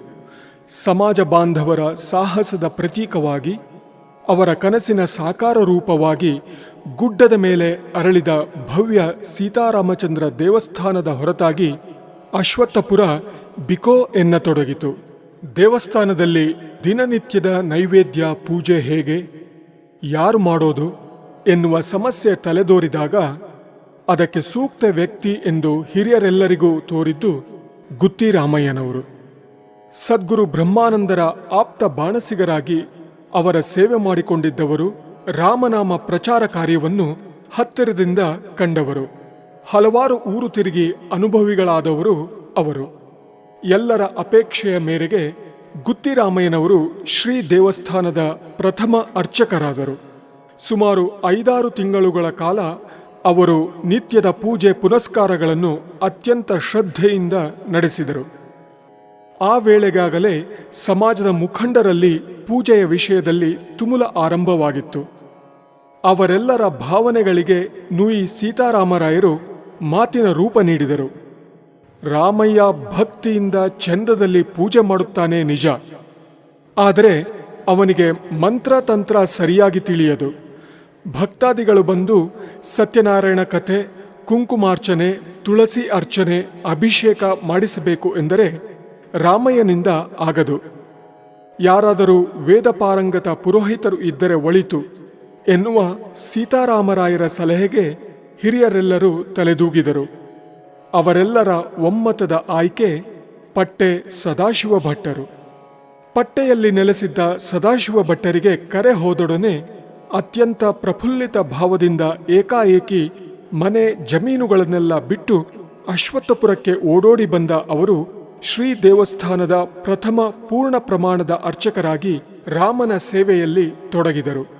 ಆ ಕೈಂಕರ್ಯ ವಂಶ ಪಾರಂಪರ್ಯವಾಗಿ ಇಂದಿಗೂ ಮುಂದುವರೆದಿದೆ. ಪಟ್ಟೆ ಮನೆತನದವರಿಗೆ ಅಮೆ ಸೂತಕ ಬಂದಾಗ ದೇವರ ಪೂಜೆ ನಡೆಸಲು ಪರ್ಯಾಯ ವ್ಯವಸ್ಥೆಯಾಗಬೇಕು ಎನ್ನುವ ಅಗತ್ಯ ಕಂಡು ಬಂದಾಗ ಅರ್ಚಕ ವೃತ್ತಿಗೆ ನಿಯುಕ್ತರಾದದ್ದು ಕಂಚಿಬೈಲು ಗಿರಿಭಟ್ಟರ ಮಗ ತಮ್ಮಣ್ಣ ಭಟ್ಟರು. ತಮ್ಮಣ್ಣ ಭಟ್ಟರ ಸಹೋದರ ಕಂಚಿಬೈಲು ನಾಗೇಶ ಭಟ್ಟರು ಉತ್ತಮ ವಿದ್ವಾಂಸರು. ಅವರು ಉತ್ತರದ ಕಡೆ ವಲಸೆ ಹೋದರು ಎನ್ನುತ್ತಾರೆ. ತಮ್ಮಣ್ಣ ಭಟ್ಟರಿಗೆ 2 ಹೆಣ್ಣು ಮಕ್ಕಳು ಮಾತ್ರ, ಗಂಡು ಸಂತತಿ ಇರಲಿಲ್ಲ. ವಾದ್ಯ ನುಡಿಸಿದವರ ಕೈಗಳಿಗೆ ಚಿನ್ನದ ಬಳೆ ತೊಡಿಸಿದರು.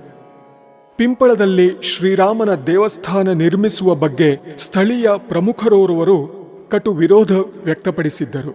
ಅವರ ಚಿತಾವಣೆಯಿಂದಾಗಿ ಹಲವರು ಗುಡಿ ಕಟ್ಟುವ ಸಂದರ್ಭದಲ್ಲಿ ಅಡಚಣೆ ಒಡ್ಡಲು ಪ್ರಯತ್ನಿಸಿದ್ದರು. ಶ್ರೀ ಬ್ರಹ್ಮಚೈತನ್ಯ ಮಹಾರಾಜರ ಅನುಗ್ರಹದಿಂದ ಸಮಾಜ ಬಾಂಧವರ ಸಂಕಲ್ಪ ಸಿದ್ಧಿಯಾಗಿ ಪ್ರತಿಷ್ಠಾಪನೆಗೆಂದು ಸದ್ಗುರು ಬ್ರಹ್ಮಾನಂದರು ಊರಿಗೆ ಬಂದಾಗ ಆ ಪ್ರಮುಖರು ಕೆರಳಿ ಕೆಂಡವಾಗಿ ಆ ಗುರುಗಳ ಕುಷ್ಠ ಹಿಡಿದ ಕಾಲನ್ನು ಮುರಿದು ಹಾಕಬೇಕು ಎಂದು ಅಬ್ಬರಿಸಿದರು. ಊರವರು ಯಾರೂ ದೇವಸ್ಥಾನದಲ್ಲಿ ಕೆಲಸ ಮಾಡಲು ಹೋಗಬಾರದು, ಶೇರಿಗಾರರು ವಾದ್ಯ ನುಡಿಸಬಾರದು ಎಂದು ತಾಕೀತು ಮಾಡಿದರು. ಅವರ ಮಾತನ್ನು ಧಿಕ್ಕರಿಸಿದರೆ ಊರಿಂದ ಗಡಿಪಾರು ಮಾಡುವುದಾಗಿ ಬೆದರಿಕೆ ಹಾಕಿದರು. ಹಾಗಾಗಿ ನಮಗ್ಯಾಕೆ ಉಸಾಬರಿ ಎಂದು ಗ್ರಾಮಸ್ಥರು ಪ್ರತಿಷ್ಠಾಪನಾ ಕಾರ್ಯಕ್ರಮದಿಂದ ದೂರವೇ ಉಳಿದರು. ಗುರುಗಳ ಕಾಲು ಮುರಿಯಬೇಕು ಎಂದು ಗುಡುಗಿದ ಆಢ್ಯ ವ್ಯಕ್ತಿ ದೇವಸ್ಥಾನದ ಪ್ರತಿಷ್ಠಾಪನೆ ಮುಗಿದ 1.5 ತಿಂಗಳಲ್ಲಿ ಮಂಗಳೂರಿನಲ್ಲಿ ಜಾರಿ ಬಿದ್ದು ಕಾಲು ಮುರಿದುಕೊಂಡರು. ವಾದ್ಯ ನುಡಿಸುವವರು ಇಲ್ಲ, ದೀವಿಟಿಗೆ ಹಿಡಿಯುವವರು ಇಲ್ಲ ಎಂದಾದಾಗ ಸಮಾಜದ ಹಿರಿಯರು ಚಿಂತೆಗೀಡಾದರು. ಅಂತಹ ಕ್ಷಣದಲ್ಲಿ ಆಪದ್ಬಾಂಧವರಾಗಿ ಒದಗಿದ್ದು ಸಂಕುಮೊಯ್ಲಿ, ಬೊಗ್ಗುಮೊಯ್ಲಿ ಮತ್ತು ಸುಬ್ಬ ಶೇರಿಗಾರರು. ಕೊಂಡೆಬೆಟ್ಟು ಕುಪ್ರಾಯರ ಒಕ್ಕಲುಗಳಾದ ಸಂಕು, ಬೊಗ್ಗುಮೊಯ್ಲಿ ಮತ್ತು ಕುಟುಂಬದವರು ದೇವಸ್ಥಾನಕ್ಕೆ ಹೊರಟಾಗ ಅವರನ್ನು ತಡೆಯಲು ಪ್ರಯತ್ನಿಸಿದ್ದಿದೆ. ನಾವೇನು ಮಾಡುವುದು, ಎಲ್ಲ ಧನಿಗಳು ಹೇಳಿದ ಹಾಗೆ ಎಂದು ಸಬೂಬು ಹೇಳಿ ಅವರು ದೇವರ ಸೇವೆಗೆ ಟೊಂಕ ಕಟ್ಟಿದರು. ಇಂದಿಗೂ ಅವರ ಸಂತತಿಯ ಮುತ್ತು ಅಪ್ಪಿ ಮೊದಲಾದವರು ದೇವಳದ ಸಿಬ್ಬಂದಿ ವರ್ಗದಲ್ಲಿದ್ದು ಅವ್ಯಾಹತವಾಗಿ ದೇವರ ಸೇವೆ ಮಾಡುತ್ತಿದ್ದಾರೆ. ನಮ್ಮ ದೇವಸ್ಥಾನದ ಸ್ವಚ್ಛ ಪರಿಸರ, ಜಾತ್ರೆ, ದೀಪೋತ್ಸವ, ಮದುವೆ ಮುಂತಾದ ಸಂದರ್ಭಗಳಲ್ಲಿ ಆಡಳಿತ ಸಮಿತಿಯವರ ಏರುದನಿಯ ಆದೇಶಗಳ ಅಗತ್ಯವಿಲ್ಲದಂತೆ ಕರಾರುವಕ್ಕಾಗಿ ಕೆಲಸ ನಡೆಯುವುದು ಅತಿಥಿಗಳೆಲ್ಲರ ಪ್ರಶಂಸೆಗೆ ಪಾತ್ರವಾಗಿದ್ದರೆ ಅದರ ಸಿಂಹಪಾಲು ಸಲ್ಲಬೇಕಾದ್ದು ಇಲ್ಲಿಯ ಸಿಬ್ಬಂದಿ ವರ್ಗದವರಿಗೆ. ಈ ಕ್ಷೇತ್ರದ ಬಗ್ಗೆ ಅವರಿಗಿರುವ ಪ್ರೀತಿ, ಆಡಳಿತ ಮಂಡಳಿ ಯಾವುದೇ ಇರಲಿ ಅವರು ತೋರುವ ನಿಷ್ಠೆ, ಕೆಲಸದ ಬಗ್ಗೆ ಅವರಿಗಿರುವ ಶ್ರದ್ಧೆ ಅನನ್ಯ, ನಮಗೂ ಅನುಕರಣೀಯವಾದದ್ದು. ಸ್ವಭಾವತಃ ಒಳ್ಳೆಯ ಮನುಷ್ಯರಾಗಿದ್ದು ನಮ್ಮ ಸಮಾಜ ಬಾಂಧವರನೇಕರ ಮದುವೆ ಮುಂಜಿಗಳಲ್ಲಿ ವಾದ್ಯ ನುಡಿಸುತ್ತಿದ್ದ ಸುಬ್ಬ ಶೇರಿಗಾರರು ಮುದ್ರಬೆಟ್ಟು ಸುಬ್ಬರಾಯರ ಒಕ್ಕಲು. ಗಡಿಪಾರಿನ ಬೆದರಿಕೆಗೆ ಅವರು ಜಗ್ಗಲಿಲ್ಲ. ನಾನು ಇರುವುದು ನಿಮ್ಮ ಜಾಗದಲ್ಲಿ, ಅವರ ಋಣದಲ್ಲಿಲ್ಲ, ದೇವರ ಸೇವೆಗೆ ಖಂಡಿತ ಬರುತ್ತೇನೆ ಎಂದು ಸುಬ್ಬರಾಯರೊಡನೆ ಭರವಸೆಯ ಮಾತುಗಳನ್ನಾಡಿದ ಸುಬ್ಬ ಶೇರಿಗಾರರು ಅದರಂತೆ ತಮ್ಮ ತಂಡದೊಡನೆ ಬಂದು ಪ್ರತಿಷ್ಠಾಪನಾ ಮಹೋತ್ಸವದಲ್ಲಿ ಮಂಗಳನಾದ ಹರಿಸಿದರು. ಅದನ್ನು ಮೆಚ್ಚಿ ಹೃದಯಪೂರ್ವಕವಾಗಿ ಸಮಾಜದ ಅಂದಿನ ಮುಖಂಡರು ಶೇರಿಗಾರರ ಎರಡೂ ಕೈಗಳಿಗೆ ಬಂಗಾರದ ಬಳೆ ತೊಡಿಸಿದರು. ಆನಂತರ ಕೆಲವು ವರ್ಷಗಳ ಕಾಲ ಮುದ್ರೆಬೆಟ್ಟಿನಲ್ಲಿದ್ದು ಶ್ರೀರಾಮನ ಸೇವೆ ಮಾಡಿಕೊಂಡಿದ್ದ ಸುಬ್ಬ ಶೇರಿಗಾರರು ಸಂಸಾರ ಬೆಳೆದು ಬರುವ ಆದಾಯ ಹೆಚ್ಚುತ್ತಿದ್ದ ಖರ್ಚುಗಳನ್ನು ತೂಗಿಸಲು ಸಾಧ್ಯವಾಗದು ಎಂದಾದಾಗ ಮೂಡಬಿದ್ರೆಯ ದೇವಾಲಯವೊಂದರಲ್ಲಿ ವಾದ್ಯ ಸೇವೆಗೆ ಸೇರಿಕೊಂಡರು. ತಮ್ಮ ವಾಸ್ತವ್ಯವನ್ನು ಮೂಡಬಿದ್ರೆಗೆ ಬದಲಾಯಿಸಿದರು. ಆದರೂ ಪ್ರತಿ ವರ್ಷ ರಾಮೋತ್ಸವದ ಸಂದರ್ಭದಲ್ಲಿ ಅಶ್ವತ್ಥಪುರಕ್ಕೆ ಬಂದು ವಾದ್ಯ ಸೇವೆ ಮಾಡುತ್ತಿದ್ದರು. ಅಶ್ವತ್ಥಪುರದ ರಾಮನ ಸೇವೆಯನ್ನು ಮುಂದುವರೆಸಿಕೊಂಡು ಹೋಗಬೇಕು ಎಂದು ತಮ್ಮ ಅಂತ್ಯಕಾಲದಲ್ಲಿ ಮಕ್ಕಳಿಗೆ ಆದೇಶಿಸಿದರು. ಅವರ ಹಿರಿಯ ಮಗ ಕಾರ್ಕಳದ ನಾರಾಯಣ ಶೇರಿಗಾರರಾದರೆ ಇನ್ನೋರ್ವ ಮಗ ಮೂಡಬಿದ್ರೆಯ ಸುಪ್ರಸಿದ್ಧ ಸ್ಯಾಕ್ಸಫೋನ್ ವಾದಕ ಗೋಪಾಲ ಶೇರಿಗಾರರು. ಪ್ರತಿ ವರ್ಷ ರಾಮನವಮಿಯ ದಿನದಂದು ಎರಡನೆಯ ಬಲಿಯಲ್ಲಿ ಸ್ಯಾಕ್ಸಫೋನ್ ವಾದ್ಯ ಸೇವೆ ಮಾಡುತ್ತಿದ್ದ ಗೋಪಾಲ ಶೇರಿಗಾರರು ಸುಬ್ಬ ಶೇರಿಗಾರರ ಕಿರಿಯ ಪುತ್ರ. ಕಳೆದ ಶತಮಾನದ 60, 70, 80ರ ದಶಕಗಳಲ್ಲಿ ಶ್ರೀರಾಮೋತ್ಸವದ ಸಾಂಸ್ಕೃತಿಕ ಕಾರ್ಯಕ್ರಮಗಳೆಂದರೆ ರಾಮನವಮಿಯಂದು ಸಂಜೆ ಗೋಪಾಲ ಶೇರಿಗಾರರ ಸ್ಯಾಕ್ಸೋಫೋನ್ ಬೈಠಕ್ ಮತ್ತು ದಶಮಿಯಂದು ಸಂಜೆ ನಾರಾಯಣ ಶೇರಿಗಾರರ ನಾದಸ್ವರ ಬೈಠಕ್ ಆಗಿದ್ದವು. ಈ ನಾರಾಯಣ ಶೇರಿಗಾರರು ಸುಬ್ಬ ಶೇರಿಗಾರರ ಪುತ್ರರಲ್ಲ, ಪೆರಾರ್ನವರು. ಕಿನ್ನಿಕಂಬಳದ ಶಾಲೆಯಲ್ಲಿ ಗಣಪತಿ ಮಾಸ್ತರರ ವಿದ್ಯಾರ್ಥಿಯಾಗಿದ್ದವರು. ಮಳೆ ಬಂತೆಂದರೆ ಅರ್ಚಕರಿಗೆ ಫಜೀತಿ. ದೇವಸ್ಥಾನದ ಸಭಾಮಂಟಪ ನಿರ್ಮಾಣವಾದದ್ದು ಪ್ರತಿಷ್ಠಾಪನೆಯಾದ 5 ದಶಕಗಳ ಬಳಿಕ. ಆರಂಭದಲ್ಲಿ ಶ್ರೀರಾಮನ ಎದುರಿನ ದಾಸಮಾರುತಿಯ ಗುಡಿ ಇರುವ ಜಾಗ ಖುಲ್ಲಾ ಅಂಗಳವಾಗಿತ್ತು. ಮಾರುತಿಯ ಗುಡಿಗೆ ಶಿಖರವಿರಲಿಲ್ಲ. 10 ಅಂಗುಲದ 2 ಹಲಗೆಗಳಿಗೆ ಮಧ್ಯೆ ಚಡಿ ಮಾಡಿ ಜೋಡಿಸಿ ಗುಡಿಗೆ ಮುಚ್ಚಲಾಗಿತ್ತು. ಹಲಗೆಗಳು ಸರಿದು ಬೀಳದಿರಲಿ ಎಂದು ಅವುಗಳ ಮೇಲೆ ಒಂದು ದೊಡ್ಡ ಗಾರೆಯ ಬೆಡ್ ಅಂದರೆ ತುಂಬಾ ತೂಕದ ಉರುಟಾದ ಗಾರೆಯ ತುಂಡು ಇಡಲಾಗಿತ್ತು. ಶ್ರೀರಾಮನವಮಿ ಉತ್ಸವದ ಸಂದರ್ಭದಲ್ಲಿ ಅಂಗಳಕ್ಕೆ ಚಪ್ಪರ ಹಾಕುತ್ತಿದ್ದರು. ಬೇಸಿಗೆ ಕಳೆದು ಮಳೆಗಾಲ ಆರಂಭವಾಗುವವರೆಗೆ ಚಪ್ಪರವಿರುತ್ತಿತ್ತು. ನಂತರ ಅದನ್ನು ತೆಗೆಯುತ್ತಿದ್ದರು. ಅಲ್ಲಿಂದ ಮುಂದಿನ ರಾಮನವಮಿಯವರೆಗೆ ಅದು ಬಟಾ ಬಯಲಾಗಿರುತ್ತಿತ್ತು. ದೇವಸ್ಥಾನದ ಪೌಳಿಯೊಳಗೆ ಹೋಗುವ ಮಹಾದ್ವಾರಕ್ಕೆ ಅಂದರೆ ಈಶ್ವರ ಗುಡಿಯ ಎದುರಿನಲ್ಲಿ ಹೊರಹೋಗುವ ಬಾಗಿಲು, ದನ ಕರು ನಾಯಿಗಳು ಒಳಬಾರದಿರಲಿ ಎಂದು ಒಂದು ಕೌಡಿಯನ್ನು ಅಡ್ಡ ಇಡಲಾಗುತ್ತಿತ್ತು. ಜಡಿಮಳೆ ಹಿಡಿತೆಂದರೆ ಮಾರುತಿಗೆ ಪೂಜೆ ಮಾಡಲು ಅರ್ಚಕರಿಗೆ ಫಜೀತಿಯಾಗುತ್ತಿತ್ತು. ಒಂದು ಕೈಯಲ್ಲಿ ನೀಲಾಂಜನ ಸಹಿತ ಪೂಜಾ ಸಾಮಗ್ರಿಯ ತಟ್ಟೆ, ಇನ್ನೊಂದು ಕೈಯಲ್ಲಿ ಪತ್ರೋ ಅಂದರೆ ತಾಡಪತ್ರಿ, ತಾಳೆಯ ಗರಿಗಳಿಂದ ತಯಾರಿಸುತ್ತಿದ್ದ ಮಡಿಸಲಾಗದ ಛತ್ರಿ.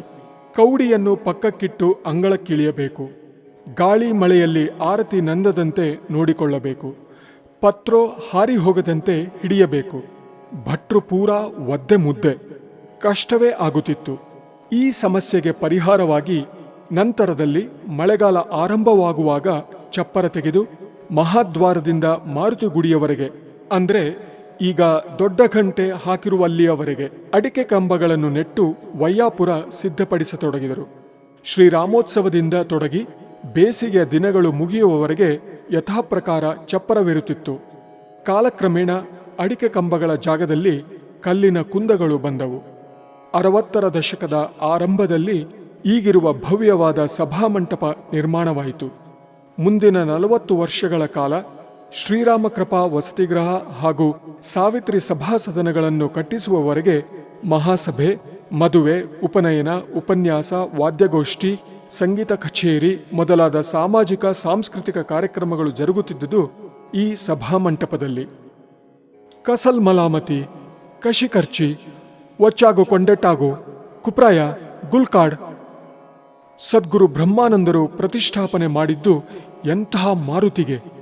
ಮಹಾಪ್ರತಾಪಶಾಲಿಯಾಗಿದ್ದ ಆತ.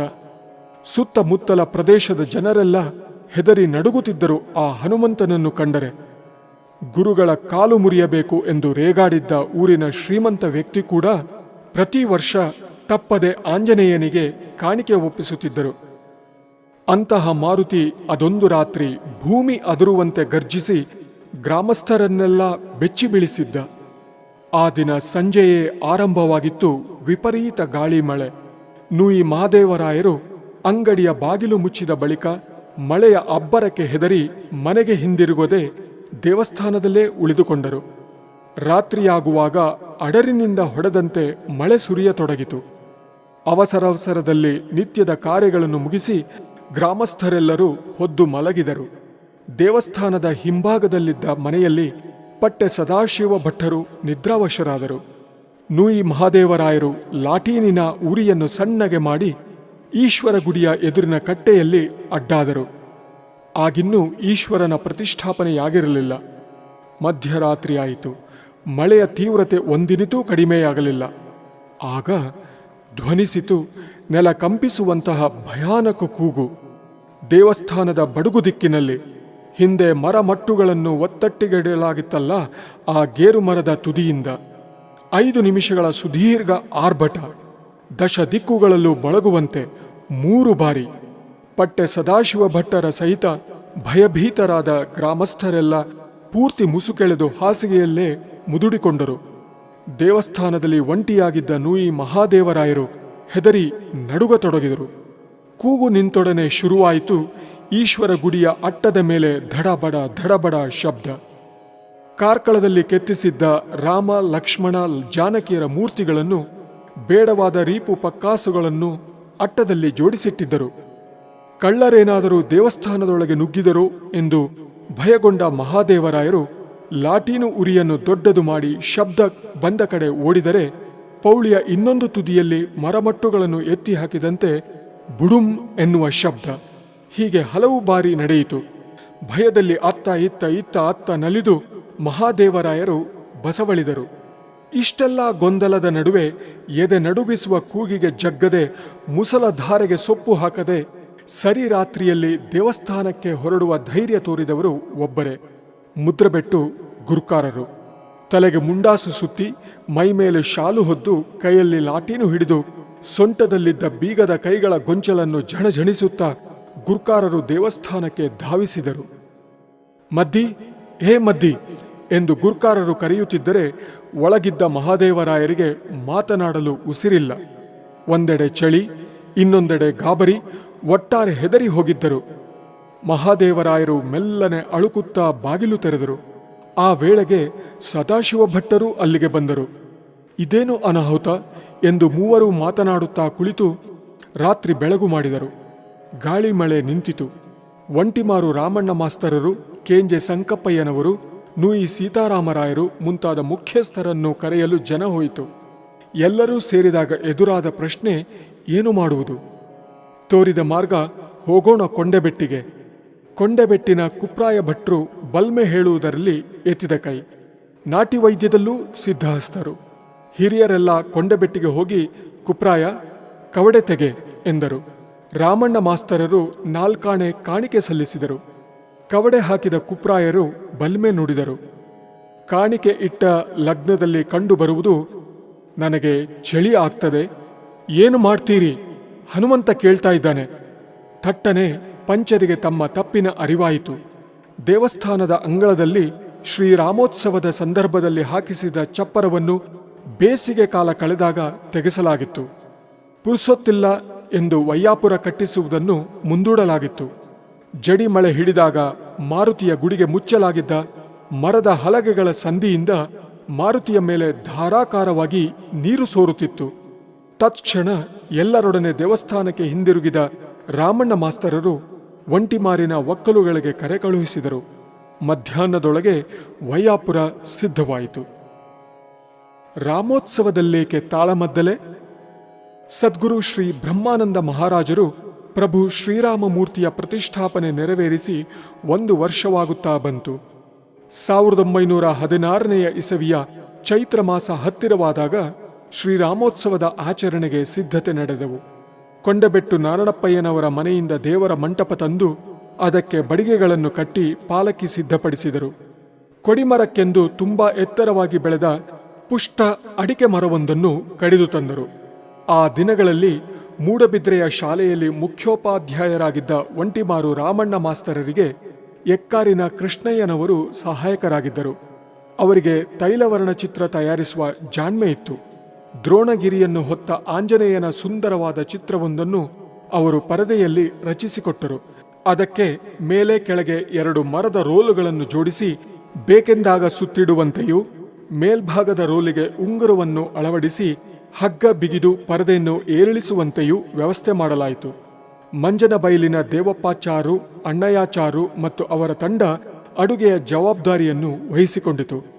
ಬೆಳಧಡಿ, ವೆಂಕಟಾಪುರಗಳಿಂದ ಆಗಮಿಸಿದ ಪುರೋಹಿತರ ಮಾರ್ಗದರ್ಶನದಲ್ಲಿ 1916ರ ಯುಗಾದಿಯಂದು ಮುಂಜಾವಿನಲ್ಲಿ ಅಡಿಕೆ ಮರಕ್ಕೆ ಹನುಮಂತನ ಚಿತ್ರವುಳ್ಳ ಪರದೆಯನ್ನು ಕೊಡಿ ಏರಿಸುವುದರೊಂದಿಗೆ ಅಶ್ವತ್ಥಪುರದಲ್ಲಿ ಶ್ರೀರಾಮೋತ್ಸವದ ಗೌಜಿ ಪ್ರಾರಂಭವಾಯಿತು. ಪ್ರತಿನಿತ್ಯ ಬೆಳಗ್ಗೆ ಕಾಕಡಾರತಿ, ಆವಾಗ ಪಂಚಪದಿ ಇರಲಿಲ್ಲ. ಜಳಕಕ್ಕೆ ನೀರ್ಕೆರೆ ನದಿಗೆ ಪಾಲಕಿಯಲ್ಲಿ ಮೆರವಣಿಗೆ, ಪುರಾಣ ಪಾರಾಯಣ, ಮಧ್ಯಾಹ್ನ ಮಹಾಪೂಜೆ ಪ್ರಸಾದ, ರಾತ್ರಿ ಪಾಲಕಿ ಉತ್ಸವ. ಪಾಡ್ಯದಿಂದ ಅಷ್ಟಮಿಯವರೆಗೆ ನಿತ್ಯ 5 ಬಲಿಗಳು. ನವಮಿ ದಶಮಿಯಂದು ಹೆಚ್ಚು ಬಲಿಗಳು. ವಾಹನ ಇಲ್ಲ, ರಥ ಇಲ್ಲ. ನವಮಿಯಂದು ಮಧ್ಯಾಹ್ನ ಪಟ್ಟೆ ಸದಾಶಿವ ಭಟ್ಟರಿಂದ ರಾಮಜನನದ ಹರಿಕತೆ. ದಶಮಿಯಂದು ಮಧ್ಯಾಹ್ನ ಸಾರ್ವಜನಿಕ ಸಂತರ್ಪಣೆ. ಉತ್ಸವದ ಬಲಿ ಬರುವ ಅಂಗಳದಲ್ಲೇ. ಊಟದ ನಂತರ ಅಂಗಳ ಗುಡಿಸುವ ಶಾಸ್ತ್ರ. ರಾತ್ರಿ ಬಲಿ ಬರುವಾಗ ಹುಳಿಗೆ ಹಾಕಿದ ತರಕಾರಿ ಹೋಳುಗಳು ಕಾಲಿಗೆ ಸಿಕ್ಕಿ ಅಸಹನೀಯತೆ. ಮೂಗು ಮುಚ್ಚಿಕೊಂಡು ಹೋಗುವ ವಾತಾವರಣ. ಆದರೆ ಅತ್ಯಂತ ಶ್ರದ್ಧೆ, ಭಕ್ತಿ ತುಂಬಿದ ಭಾಗವಹಿಸುವಿಕೆ. ಇದು ಮೊದಲ ರಾಮೋತ್ಸವದ ಸಂಕ್ಷಿಪ್ತ ಚಿತ್ರಣ. ನಂತರದಲ್ಲಿ 1-2 ವರ್ಷ ವೆಂಕಟಾಪುರ, ಬೆಳಧಡಿಗಳಿಂದ ಪುರೋಹಿತರು ಬಂದು ಮಾರ್ಗದರ್ಶನ ಮಾಡಿದರು. 2ನೆಯ ವರ್ಷದಲ್ಲಿ ಕವೀಶ್ವರರು ಬಂದು ನಿತ್ಯ ಸಂಜೆ ಹರಿಕತೆ ಮಾಡಿದರು. ಆನಂತರ ಕೆಲವು ವರ್ಷಗಳವರೆಗೆ ಪಾವಂಜೆ ನಾರಣಪ್ಪಯ್ಯನವರಿಂದ ಹರಿಕಥೆ ನಡೆಯಿತು. ಅವರ ಹರಿಕತೆ ತುಂಬಾ ಲಾಯಕ್ಕಾಗಿರುತ್ತಿತ್ತು. ನವಮಿಯಂದು ಪಟ್ಟೆ ಸದಾಶಿವ ಭಟ್ಟರು ರಾಮಜನನದ ಕಥೆ ಹೇಳುತ್ತಿದ್ದರು. ಆ ದಿನಗಳಲ್ಲಿ ಸಮಾಜ ಎದುರಿಸುತ್ತಿದ್ದ ಆರ್ಥಿಕ ಸಂಕಷ್ಟಗಳ ನಡುವೆಯೂ ಎಲ್ಲರೂ ವಂತಿಗೆ ನೀಡಿ ಪ್ರತಿ ವರ್ಷ ಸಾರ್ವಜನಿಕ ಸಂತರ್ಪಣೆಯನ್ನು ದಶಮಿಯಂದು ನಡೆಸುತ್ತಿದ್ದರು. ಮಂಜನಬೈಲು ಬಾಣಸಿಗರಿಂದ ನಳಪಾಕ ಸಿದ್ಧವಾಗುತ್ತಿತ್ತು. ಉತ್ಸವ ಎಂದರೆ ಬರಿದ ಪಾಲಕಿ ಹಿಡಿದು ತಿರುಗಾಡುವುದೇ? ಕೆಲವರಿಗೆ ಇದರಿಂದ ಬೇಸರ ಬರತೊಡಗಿತು. ರಾಮೋತ್ಸವ ಹೀಗೆ ಸಪ್ಪೆಯಾಗಬಾರದು, ಗಡದ್ದಾಗಿರಬೇಕು ಎಂದು ಕಡಂದಲೆಯ ಪಾರುಪತ್ಯಗಾರರು ಮುಂದಾಳತ್ವ ವಹಿಸಿ ಉಮೇದಿನಿಂದ ಉತ್ಸವದಲ್ಲಿ ಮದ್ದು ಸುಡುವುದನ್ನು ಆರಂಭಿಸಿದರು. ಆದರೂ ದಶಮಿಯಂದು ರಾತ್ರಿ 2 ಗಂಟೆಯೊಳಗೆ ಉತ್ಸವ ಮುಗಿದು ಹೋಗುತ್ತಿತ್ತು. ಮಾರ್ನಾಡು, ಪಣೆಪೀಲು ಮುಂತಾದ ದೂರದ ಊರುಗಳಿಂದ ಬರುತ್ತಿದ್ದ ಬಂಧುಗಳು ಬೆಳಗಾಗುವವರೆಗೆ ಏನು ಮಾಡುವುದು, ಮಲಗಲು ಹೋಗುವುದೆಲ್ಲಿಗೆ, ಜಾಗವೂ ಸರಿಕಟ್ಟಿಲ್ಲ ಎನ್ನುವ ಸಮಸ್ಯೆ ಎದುರಾಯಿತು. ಇದಕ್ಕೆ ಪರಿಹಾರವಾಗಿ ದಶಮಿಯ ರಾತ್ರಿ ಉತ್ಸವ ಮುಗಿದ ಬಳಿಕ ಬೆಳಗಾಗುವವರೆಗೆ ತಾಳಮದ್ದಲೆ ಕಾರ್ಯಕ್ರಮವನ್ನು ನಡೆಸತೊಡಗಿದರು. ಇದೇ ಪ್ರಶ್ನೆಗೆ ಇನ್ನೊಂದು ಉತ್ತರವಾಗಿ ದೇವಸ್ಥಾನದ ಹಿಂಭಾಗದ ಅಡುಗೆ ಮನೆಯಿಂದ ಈಗ ರಥದ ಕೊಠಡಿ ಇರುವಲ್ಲಿಯವರೆಗೆ ಗೋಡೆ ಏರಿಸಿ ವೈಯಾಪುರ ಹಾಕಿ ಗೋಪುರ ಕಟ್ಟಿಸಿದರು. ಗೋಪುರದ ಬಡಗು ದಿಕ್ಕಿನ ಮೂಲೆಯಲ್ಲಿ ಅರ್ಚಕರಾದ ಕಂಚಿಬೈಲು ತಮ್ಮಣ್ಣ ಭಟ್ರ ವಾಸ್ತವ್ಯಕ್ಕೆ ವ್ಯವಸ್ಥೆ ಮಾಡಿದರು. ಗೋಪುರದ ಮಧ್ಯದಲ್ಲಿ ಅರ್ಚಕ ಸದಾಶಿವ ಭಟ್ಟರ ಮನೆಗೆ ಹೋಗಿ ಬರಲು ಜಾಗ ಮಾಡಿದರು. ಇದರಿಂದ ಬಿಡುವಿನ ವೇಳೆಯಲ್ಲಿ ವಿಶ್ರಾಂತಿ ಪಡೆಯಲು ಬಂಧುಗಳಿಗೆ ಅನುಕೂಲವಾಯಿತು. ಪಂಚಪದಿಯೂ ಇಲ್ಲ, ಶಯ್ಯೆಯೂ ಇಲ್ಲ. ಶ್ರೀ ದೇವಸ್ಥಾನದ ಪ್ರತಿಷ್ಠಾಪನೆ ಆದಂದಿನಿಂದ ತ್ರಿಕಾಲ ಪೂಜೆಯನ್ನು ಆರಂಭಿಸಿದರು. ಆದರೆ ಬೆಳಗ್ಗೆ ಕಾಕಡಾರತಿಯ ಬಳಿಕ ಪಂಚಪದಿ ಮತ್ತು ರಾತ್ರಿ ಪೂಜೆಯ ಬಳಿಕ ಶಯ್ಯ ಪದ್ಧತಿಗಳನ್ನು ಕೆಲವು ವರ್ಷಗಳವರೆಗೆ ಆಚರಿಸುತ್ತಿರಲಿಲ್ಲ. ಮಾರುತಿಯ ಮರುಪ್ರತಿಷ್ಠಾಪನೆಗೆಂದು ಬೆಳಧಡಿ, ವೆಂಕಟಾಪುರಗಳಿಂದ ಹನುಮಂತ ಭಟ್ರ ನೇತೃತ್ವದಲ್ಲಿ ಋತ್ವಿಜರ ತಂಡ ಬಂದಾಗ ಈ ಲೋಪಗಳನ್ನು ಅವರು ತಿದ್ದಿ ಸರಿಪಡಿಸಿದರು.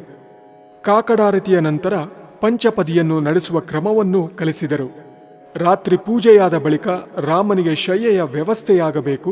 ಶಯ್ಯಾಗೃಹದ ಅಂದರೆ ಗರ್ಭಗುಡಿಯ ಬಾಗಿಲು ಮುಚ್ಚಿದ ನಂತರ ದೇವಸ್ಥಾನದಲ್ಲಿ ಏರುದನಿಯಲ್ಲಿ ಮಾತನಾಡಬಾರದು, ಸಂಗೀತ ಹೇಳಬಾರದು, ಗರ್ನಾಲು ಹೊಡೆಯಬಾರದು, ಯಾವುದೇ ರೀತಿಯಲ್ಲಿ ಗದ್ದಲ ಮಾಡಬಾರದು. ರಾಮರಾಜನು ಮಲಗಿದ್ದಾನೆ ಎನ್ನುವುದನ್ನು ಗಮನದಲ್ಲಿಟ್ಟುಕೊಂಡು ವರ್ತಿಸಬೇಕು ಎಂದು ತಿಳಿ ಹೇಳಿದರು. ಸಮರ್ಥರನ್ನು ಮರೆತೇ ಬಿಟ್ಟಿರಾ? ಶ್ರೀ ದೇವಸ್ಥಾನ ಪ್ರತಿಷ್ಠಾಪನೆಯಾದಾಗ ಮಾರ್ಗಶಿರ ಬಹುಳ ತದಿಗೆಯೆಂದು ಆರಂಭಗೊಂಡು ದಶಮಿಯಂದು ಮಂಗಲವಾಗುವಂತೆ ಸದ್ಗುರು ಬ್ರಹ್ಮಚೈತನ್ಯ ಮಹಾರಾಜರ ಸಪ್ತಾಹ ಮತ್ತು ಆಷಾಢ ಶುದ್ಧ ಅಷ್ಟಮಿಯಂದು ಆರಂಭಗೊಂಡು ಪೂರ್ಣಿಮೆಯೆಂದು ಮಂಗಲವಾಗುವಂತೆ ಗುರುಪೂರ್ಣಿಮಾ ಸಪ್ತಾಹವನ್ನು ಆಚರಿಸಲಾಗುತ್ತಿತ್ತು. 1918ನೇ ಇಸವಿಯ ಭಾದ್ರಪದ ಮಾಸದ ಅಮಾವಾಸ್ಯೆಯೆಂದು ಸದ್ಗುರು ಬ್ರಹ್ಮಾನಂದರು ದೇಹವಿಟ್ಟರು ಎಂದು ಕಾಗವಾಡದಿಂದ ತಂತಿ ಸಂದೇಶ ಬಂದೊಡನೆ ಅಶ್ವತ್ಥಪುರದಲ್ಲಿ ಬಂಧುಗಳೆಲ್ಲರೂ ಸೇರಿ ದುಃಖ ತಪ್ತ ಹೃದಯದಿಂದ ರಾಮನಾಮ ಸಪ್ತಾಹ ನಡೆಸಿದರು. ಮುಂದಿನ ವರ್ಷದಿಂದ ಭಾದ್ರಪದ ಬಹುಳ ಅಷ್ಟಮಿಯಂದು ಮೊದಲುಗೊಂಡು ಮಹಾಲಯ ಅಮಾವಾಸ್ಯೆಯಂದು ಮಂಗಲವಾಗುವಂತೆ ಸದ್ಗುರು ಬ್ರಹ್ಮಾನಂದರ ಸಪ್ತಾಹವನ್ನು ಆರಂಭಿಸಿದರು. ಗಾಢಗೋಳಿ ಭೀಮರಾಯರು ಪೇಠಿ ಮಹಾರಾಜರೊಡನೆ ಅಶ್ವತ್ಥಪುರಕ್ಕೆ ಭೇಟಿ ನೀಡಿದಾಗ ದೇವಸ್ಥಾನದಲ್ಲಿ ನಡೆಯುತ್ತಿದ್ದ ಧಾರ್ಮಿಕ ಕಾರ್ಯಕ್ರಮಗಳ ಬಗ್ಗೆ ವಿಚಾರಿಸುತ್ತಿದ್ದವರು ಸಮರ್ಥ ರಾಮದಾಸರನ್ನು ಮರೆತೇ ಬಿಟ್ಟಿರಾ ಎಂದು ಕೇಳಿದರು. ಆವಾಗಿನಿಂದ ಮಾಘ ಬಹುಳ ಬಿದಿಗೆಯೊಂದು ಮೊದಲುಗೊಂಡು ನವಮಿಯಂದು ಮಂಗಲವಾಗುವಂತೆ ರಾಮದಾಸ ಸಪ್ತಾಹ ಆಚರಿಸಲು ಪ್ರಾರಂಭಿಸಿದರು. ಹಾಗಾಗಿ ಈಗ ಶ್ರೀ ದೇವಸ್ಥಾನದಲ್ಲಿ ಪ್ರತಿ ವರ್ಷ ಆಷಾಢ, ಭಾದ್ರಪದ, ಮಾರ್ಗಶಿರ, ಮಾಘ ಮಾಸಗಳಲ್ಲಿ ರಾಮನಾಮ ಸಪ್ತಾಹ ನಡೆಯುತ್ತದೆ. ಮೊದಲು 7 ದಶಕಗಳ ಕಾಲ ಸಪ್ತಾಹಗಳಲ್ಲಿ ಜಪಮಾಲೆ ಹಿಡಿದು ಒಬ್ಬರು, ತಾಳ ಹಿಡಿದು 4, ಹೀಗೆ 2 ಗಂಟೆಗಳ ಪ್ರತಿ ಪಾಳಿಗೆ ಒಟ್ಟು 5 ರಾಮನಾಮ ಜಪಿಸಲು ಕೂಡುತ್ತಿದ್ದರು. ಇತ್ತೀಚೆಗೆ ತಾಳಕ್ಕೆ ಜನ ಬರುವುದಿಲ್ಲವೆಂದು ತಾಳಕ್ಕೆ ಕೂಡುವವರ ಸಂಖ್ಯೆಯನ್ನು ಪಾಳಿಗೆ 5ರಿಂದ 2ಗೆ ಇಳಿಸಲಾಯಿತು. ಬರುಬರುತ್ತಾ 2 ಸಿಗುವುದು ಕಷ್ಟ ಸಾಧ್ಯ ಎನಿಸುತ್ತಿದೆ. ಸಮಾಜದ ಧಾರ್ಮಿಕ, ಸಾಮಾಜಿಕ, ಸಾಂಸ್ಕೃತಿಕ ಕೇಂದ್ರವಾಗಿರುವ ಇದು ನಮ್ಮದು ಎಂದು ಬಂಧುಗಳೆಲ್ಲರೂ ಹೆಮ್ಮೆಯಿಂದ ಹೇಳಿಕೊಳ್ಳುವ ಅಶ್ವತ್ಥಪುರದ ಶ್ರೀ ದೇವಸ್ಥಾನದಲ್ಲಿ ನೀವು ತಾಳಕ್ಕೆ ಕೂಡುತ್ತೀರಾ ಎಂದು ಸಪ್ತಾಹದ ವ್ಯವಸ್ಥಾಪಕರು, ಅರ್ಚಕರು, ಬಂಧುಗಳಿಗೆ ದುಂಬಾಲು ಬೀಳುವ ಪರಿಸ್ಥಿತಿ ಇಂದು ಉದ್ಭವಿಸಿರುವುದು ವೇದನಾಪೂರ್ಣ. ವರ್ಷಕ್ಕೊಮ್ಮೆ ಯಾವುದಾದರೊಂದು ಸಪ್ತಾಹದ 7 ದಿನಗಳಲ್ಲಿ ಕನಿಷ್ಠ 1 ದಿನ ಬಂಧುಗಳು ಅಶ್ವತ್ಥಪುರಕ್ಕೆ ಹೋಗಿ ತಾಳ ಸೇವೆ ಮಾಡಲು ಮುಂದಾದರೆ ದೇವಋಣ, ಹಿರಿಯರ ಋಣ ತೀರಿಸಲು ಸದಾವಕಾಶ ದೊರಕುವುದಲ್ಲವೇ? ಪೇಟೆಗಳ ಮಾಲಿನ್ಯಪೂರಿತ ವಾತಾವರಣದಿಂದ ದೂರವಾಗಿ, ಉದ್ಯೋಗ ವ್ಯವಹಾರಗಳ ದುಗುಡಗಳಿಂದ ಮುಕ್ತರಾಗಿ, ತಾಪತ್ರಯಗಳನ್ನು ಪ್ರಭು ಶ್ರೀರಾಮನ ಚರಣಗಳಲ್ಲಿ ತೆರೆದಿಟ್ಟು ಕುಗ್ಗಿದ ಚೈತನ್ಯವನ್ನು ಪುನಶ್ಚೇತನಗೊಳಿಸಿಕೊಳ್ಳಲು, ದೇವರ ಅನುಗ್ರಹಕ್ಕೆ ಪಾತ್ರರಾಗಲು ಇದಕ್ಕಿಂತ ಸುವರ್ಣಾವಕಾಶ ದೊರೆಯುವುದುಂಟೆ? ರಾಮನಿಗೆ ಇವತ್ತು ಬರಗಾಲ ಬಂತು. ಸದ್ಗುರು ಬ್ರಹ್ಮಾನಂದ ಮಹಾರಾಜರು ಪ್ರಭು ಶ್ರೀರಾಮನ ಮೂರ್ತಿಯನ್ನು ಪ್ರತಿಷ್ಠಾಪನೆ ಮಾಡಿ ಪಿಂಪಳಕ್ಕೆ ಅಶ್ವತ್ಥಪುರವೆಂದು ನಾಮಕರಣ ಮಾಡಿದ ಮೇಲೆ ರಾಮನಿಗೆ ತಾಟಿನಲ್ಲಿ ಅನ್ನ ಬಡಿಸಿ ನೈವೇದ್ಯ ಮಾಡಬಾರದು, ವೆಂಕಟಾಪುರದ ಪದ್ಧತಿಯಂತೆ ಅನ್ನದ ಪಾತ್ರೆಯನ್ನೇ ತಂದಿಟ್ಟು ನೈವೇದ್ಯ ಮಾಡಬೇಕು ಎಂದು ಗುರುಗಳು ಆದೇಶಿಸಿದ್ದರು. ಪ್ರತಿನಿತ್ಯ ಚಾಚೂ ತಪ್ಪದೆ ಅದನ್ನು ಪಾಲಿಸಿಕೊಂಡು ಬರಲಾಗುತ್ತಿತ್ತು. ಪ್ರಥಮ ಬಾರಿಗೆ ಪೇಠಿ ಮಹಾರಾಜರು ಅಂದರೆ ಪೂಜ್ಯ ಖೇತ್ಕರ್ ಅವರು ಅಶ್ವತ್ಥಪುರಕ್ಕೆ ಭೇಟಿ ನೀಡಿದಾಗ ಅವರೊಡನೆ ಮಾನ್ಯ ಗಾಢಗೋಳಿ ಭೀಮರಾಯರು ಬಂದಿದ್ದರು. ಮಧ್ಯಾಹ್ನ ಪೂಜೆಯ ವೇಳೆ ಭೀಮರಾಯರು, ಪೇಟಿ ಮಹಾರಾಜರು ಮುಖಮಂಟಪದಲ್ಲಿ ನಿಂತಿದ್ದರು. ಪಟ್ಟೆ ಸದಾಶಿವ ಭಟ್ಟರು ದೇವಸ್ಥಾನದ ಹಿಂಭಾಗಕ್ಕೆ ಹೋಗಿದ್ದಾರೆ. ಆಗ ಭೀಮರಾಯರು ನೈವೇದ್ಯ ತರುವವರನ್ನು ಕರೆದು ಬೇಗ ಎಲ್ಲವನ್ನೂ ತಾಟಿನಲ್ಲಿ ಬಡಿಸಿಕೊಂಡು ಬನ್ನಿ ಎಂದರು. ಅಡುಗೆ ಮಾಡಿದವರು ಮರುಮಾತನಾಡದೆ ಅನ್ನವನ್ನೂ ತಾಟಿನಲ್ಲಿ ಬಡಿಸಿಕೊಂಡು ಬಂದು ದೇವರ ಮುಂದಿಟ್ಟರು. ಆ ವೇಳೆಗೆ ಸದಾಶಿವ ಭಟ್ಟರು ಒಳಬಂದರು. ನೈವೇದ್ಯದ ಕುರಿತಂತೆ ಸದ್ಗುರುಗಳ ಆದೇಶದ ಬಗ್ಗೆ ರಾಯರಿಗೆ ತಿಳಿದಿರಲಿಲ್ಲ. ರಾಯರು ಅಪ್ಪಣೆ ನೀಡಿದ ಕುರಿತು ಭಟ್ಟರಿಗೆ ಗೊತ್ತಿರಲಿಲ್ಲ. ತಾಟಿನಲ್ಲಿ ಅನ್ನ ಬಡಿಸಿಟ್ಟದ್ದನ್ನು ನೋಡಿದೊಡನೆ ಆಹಾ ರಾಮ ಎಂದು ಭಟ್ಟರು ಗಳಗಳನೆ ಅಳತೊಡಗಿದರು. ರಾಯರಿಗೆ ಗಾಬರಿಯಾಯಿತು. ಭಟ್ರೆ, ಏನಾಯ್ತು ಏನಾಯ್ತು ಎಂದು ಕೂಗಿದರು. ರಾಮನಿಗೆ ಇವತ್ತು ಬರಗಾಲ ಬಂತು, ತಾಟಿನಲ್ಲಿ ಊಟ ಮಾಡುವಂತಾಯಿತು ಎಂದು ಭಟ್ಟರು ದುಃಖಿಸಿದರು. ರಾಯರು, ಹಿಂಗೇನು? ತಪ್ಪಾಯ್ತು, ಹೇಳಿದ್ದು ನಾನೇ, ಗೊತ್ತಿಲ್ಲದೆ ಹೇಳಿದ್ದು ಭಟ್ರೆ, ಕ್ಷಮಿಸಿ ಎಂದು ವ್ಯಥೆಪಟ್ಟರು. ವೆಂಕಟಾಪುರದ ಪದ್ಧತಿಯಲ್ಲಿ ನೈವೇದ್ಯ ಆಗಬೇಕೆಂದು ಗುರುಗಳ ಅಪ್ಪಣೆ ಆಗಿದೆ. ಇವತ್ತು ಏಕೆ ಹೀಗಾಯಿತು ಎಂದು ನನಗೆ ದುಃಖವಾಯಿತು. ತಪ್ಪಾಯಿತು ಎಂದು ಭಟ್ಟರು ರಾಯರ ಮನಸ್ಸಿಗೆ ನೋವಾಗಬಾರದೆಂದು ಕ್ಷಮೆ ಕೋರಿದರು. ತಾಟು ತೆಗೆದುಕೊಂಡು ಹೋಗಿ ಪಾತ್ರೆಯನ್ನೇ ತಂದಿಡಿ ಎಂದು ರಾಯರು ಅಡುಗೆಯವರಿಗೆ ಹೇಳಿ ದೇವರಿಗೆ ಕೈಮುಗಿದರು. ಅಶ್ವತ್ಥಪುರದ ರಾಮ ಮಾತನಾಡುತ್ತಾನೆ. ಅದೇ ಸಂದರ್ಭದಲ್ಲಿ ಪೇಠಿ ಮಹಾರಾಜರು ಅಶ್ವತ್ಥಪುರದ ಭಕ್ತ ಜನರೊಡನೆ ಕುಳಿತು ಪೇಠಿಯನ್ನು ತೆರೆದು ಸದ್ಗುರು ಬ್ರಹ್ಮಚೈತನ್ಯ ಮಹಾರಾಜರೊಡನೆ ಸಂಪರ್ಕ ಏರ್ಪಡಿಸಿದರು. ಮಹಾರಾಜರು, ಮಾತನಾಡುವ ರಾಮನಿಗೆ ಪ್ರತಿಷ್ಠಾಪನೆ ಮಾಡಿದ್ದಾನೆ ಬ್ರಹ್ಮಾನಂದ ಭುವ, ಅಶ್ವತ್ಥಪುರದ ರಾಮ ಮಾತನಾಡುತ್ತಾನೆ ಎಂದು ಹರಸಿದರು. ಈ ವರ್ತಮಾನ ಗದುಗಿಗೆ ಹೋಯಿತು. ಜೊತೆಗೆ ಬೆಳಧಡಿ, ವೆಂಕಟಾಪುರಗಳಿಂದ ಅಶ್ವತ್ಥಪುರಕ್ಕೆ ಬಂದು ಉತ್ಸವದಲ್ಲಿ ಭಾಗವಹಿಸಿದ್ದ ಹನುಮಂತ ಭಟ್ರ ಪತ್ನಿ, ಶಾಸ್ತ್ರಿಗಳ ಪತ್ನಿ ಮುಂತಾದವರಿಗೆ ಇಲ್ಲಿನ ವೈಭವವನ್ನು ಹೊಗಳಲು ಬಾಯಿ ಸಾಲದಾಗಿತ್ತು. ಇವೆಲ್ಲ ಸುದ್ದಿಗಳು ಗಾಡಗೋಳಿ ಭೀಮರಾಯರ ಪತ್ನಿ ಸುಬ್ಬವ್ವನವರ ಕಿವಿಗಳಿಗೆ ಬಿದ್ದವು. ಅಶ್ವತ್ಥಪುರದ ರಾಮನ ದರ್ಶನ ಪಡೆಯುವ ಉತ್ಕಟೇಚ್ಛೆ ಅವರಿಗೆ ಉಂಟಾಯಿತು.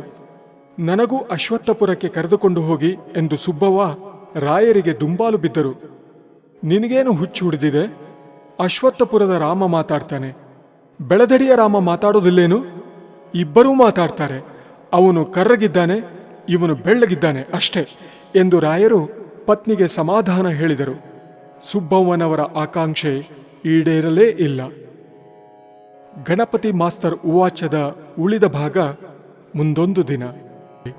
ಗಣಪತಿ ಮಾಸ್ತರ್ ಉವಾಚ ಪೂರ್ವ ಮತ್ತು ಪ್ರಾತಸ್ಮರಣೀಯ ರಾಮಯಜ್ಜ ಈ ಕಥೆಗಳ ಮುಖಾಂತರ ಅಶ್ವತ್ಥಪುರದ ಸಂಕ್ಷಿಪ್ತ ಚರಿತ್ರೆಯನ್ನು ತಿಳಿದುಕೊಳ್ಳಲು ಆಸಕ್ತಿಯನ್ನು ತೋರಿದ ತಮಗೆ ಹೃತ್ಪೂರ್ವಕ ನಮನಗಳು. ಅಶ್ವತ್ಥಪುರ ಚರಿತ್ರೆಯ ಎರಡನೆಯ ಭಾಗ ಗಣಪತಿ ಮಾಸ್ತರ್ ಉವಾಚ ಉತ್ತರ ಮುಂದೊಂದು ದಿನ ನಿಮ್ಮ ಕೈ ಸೇರಲಿದೆ. ಗಣಪತಿ ಮಾಸ್ತರ್ ಉವಾಚ ಮತ್ತು ಪ್ರಾತಸ್ಮರಣೀಯ ರಾಮಯಜ್ಜ ಈ ಸಿಡಿಯ ತಯಾರಿಕಾ ನಿರ್ವಹಣೆಯ ಜವಾಬ್ದಾರಿಯನ್ನು ಹೊತ್ತ ಶ್ರೀಮತಿ ವಿಭಾ ಪಂಡ್ರಮಜಲು ಇವರಿಗೆ ಧನ್ಯವಾದಗಳು. ಈ ಸಿಡಿಯ ಪ್ರಾಯೋಜನೆ ಮತ್ತು ವಿತರಣೆ ಬೆಂಗಳೂರಿನ ವಿದ್ಯಾವಿಲಾಸಿನಿ ಸಭಾದಿಂದ. ಅವರಿಗೂ ನಮ್ಮ ನಮನಗಳು, ನಮಸ್ಕಾರಗಳೊಂದಿಗೆ ನಿಮ್ಮ ವಿಶ್ವಾಸಿ ಶ್ರೀಕಂಠಮೂರ್ತಿ ಪಂಡ್ರಮಜಲು.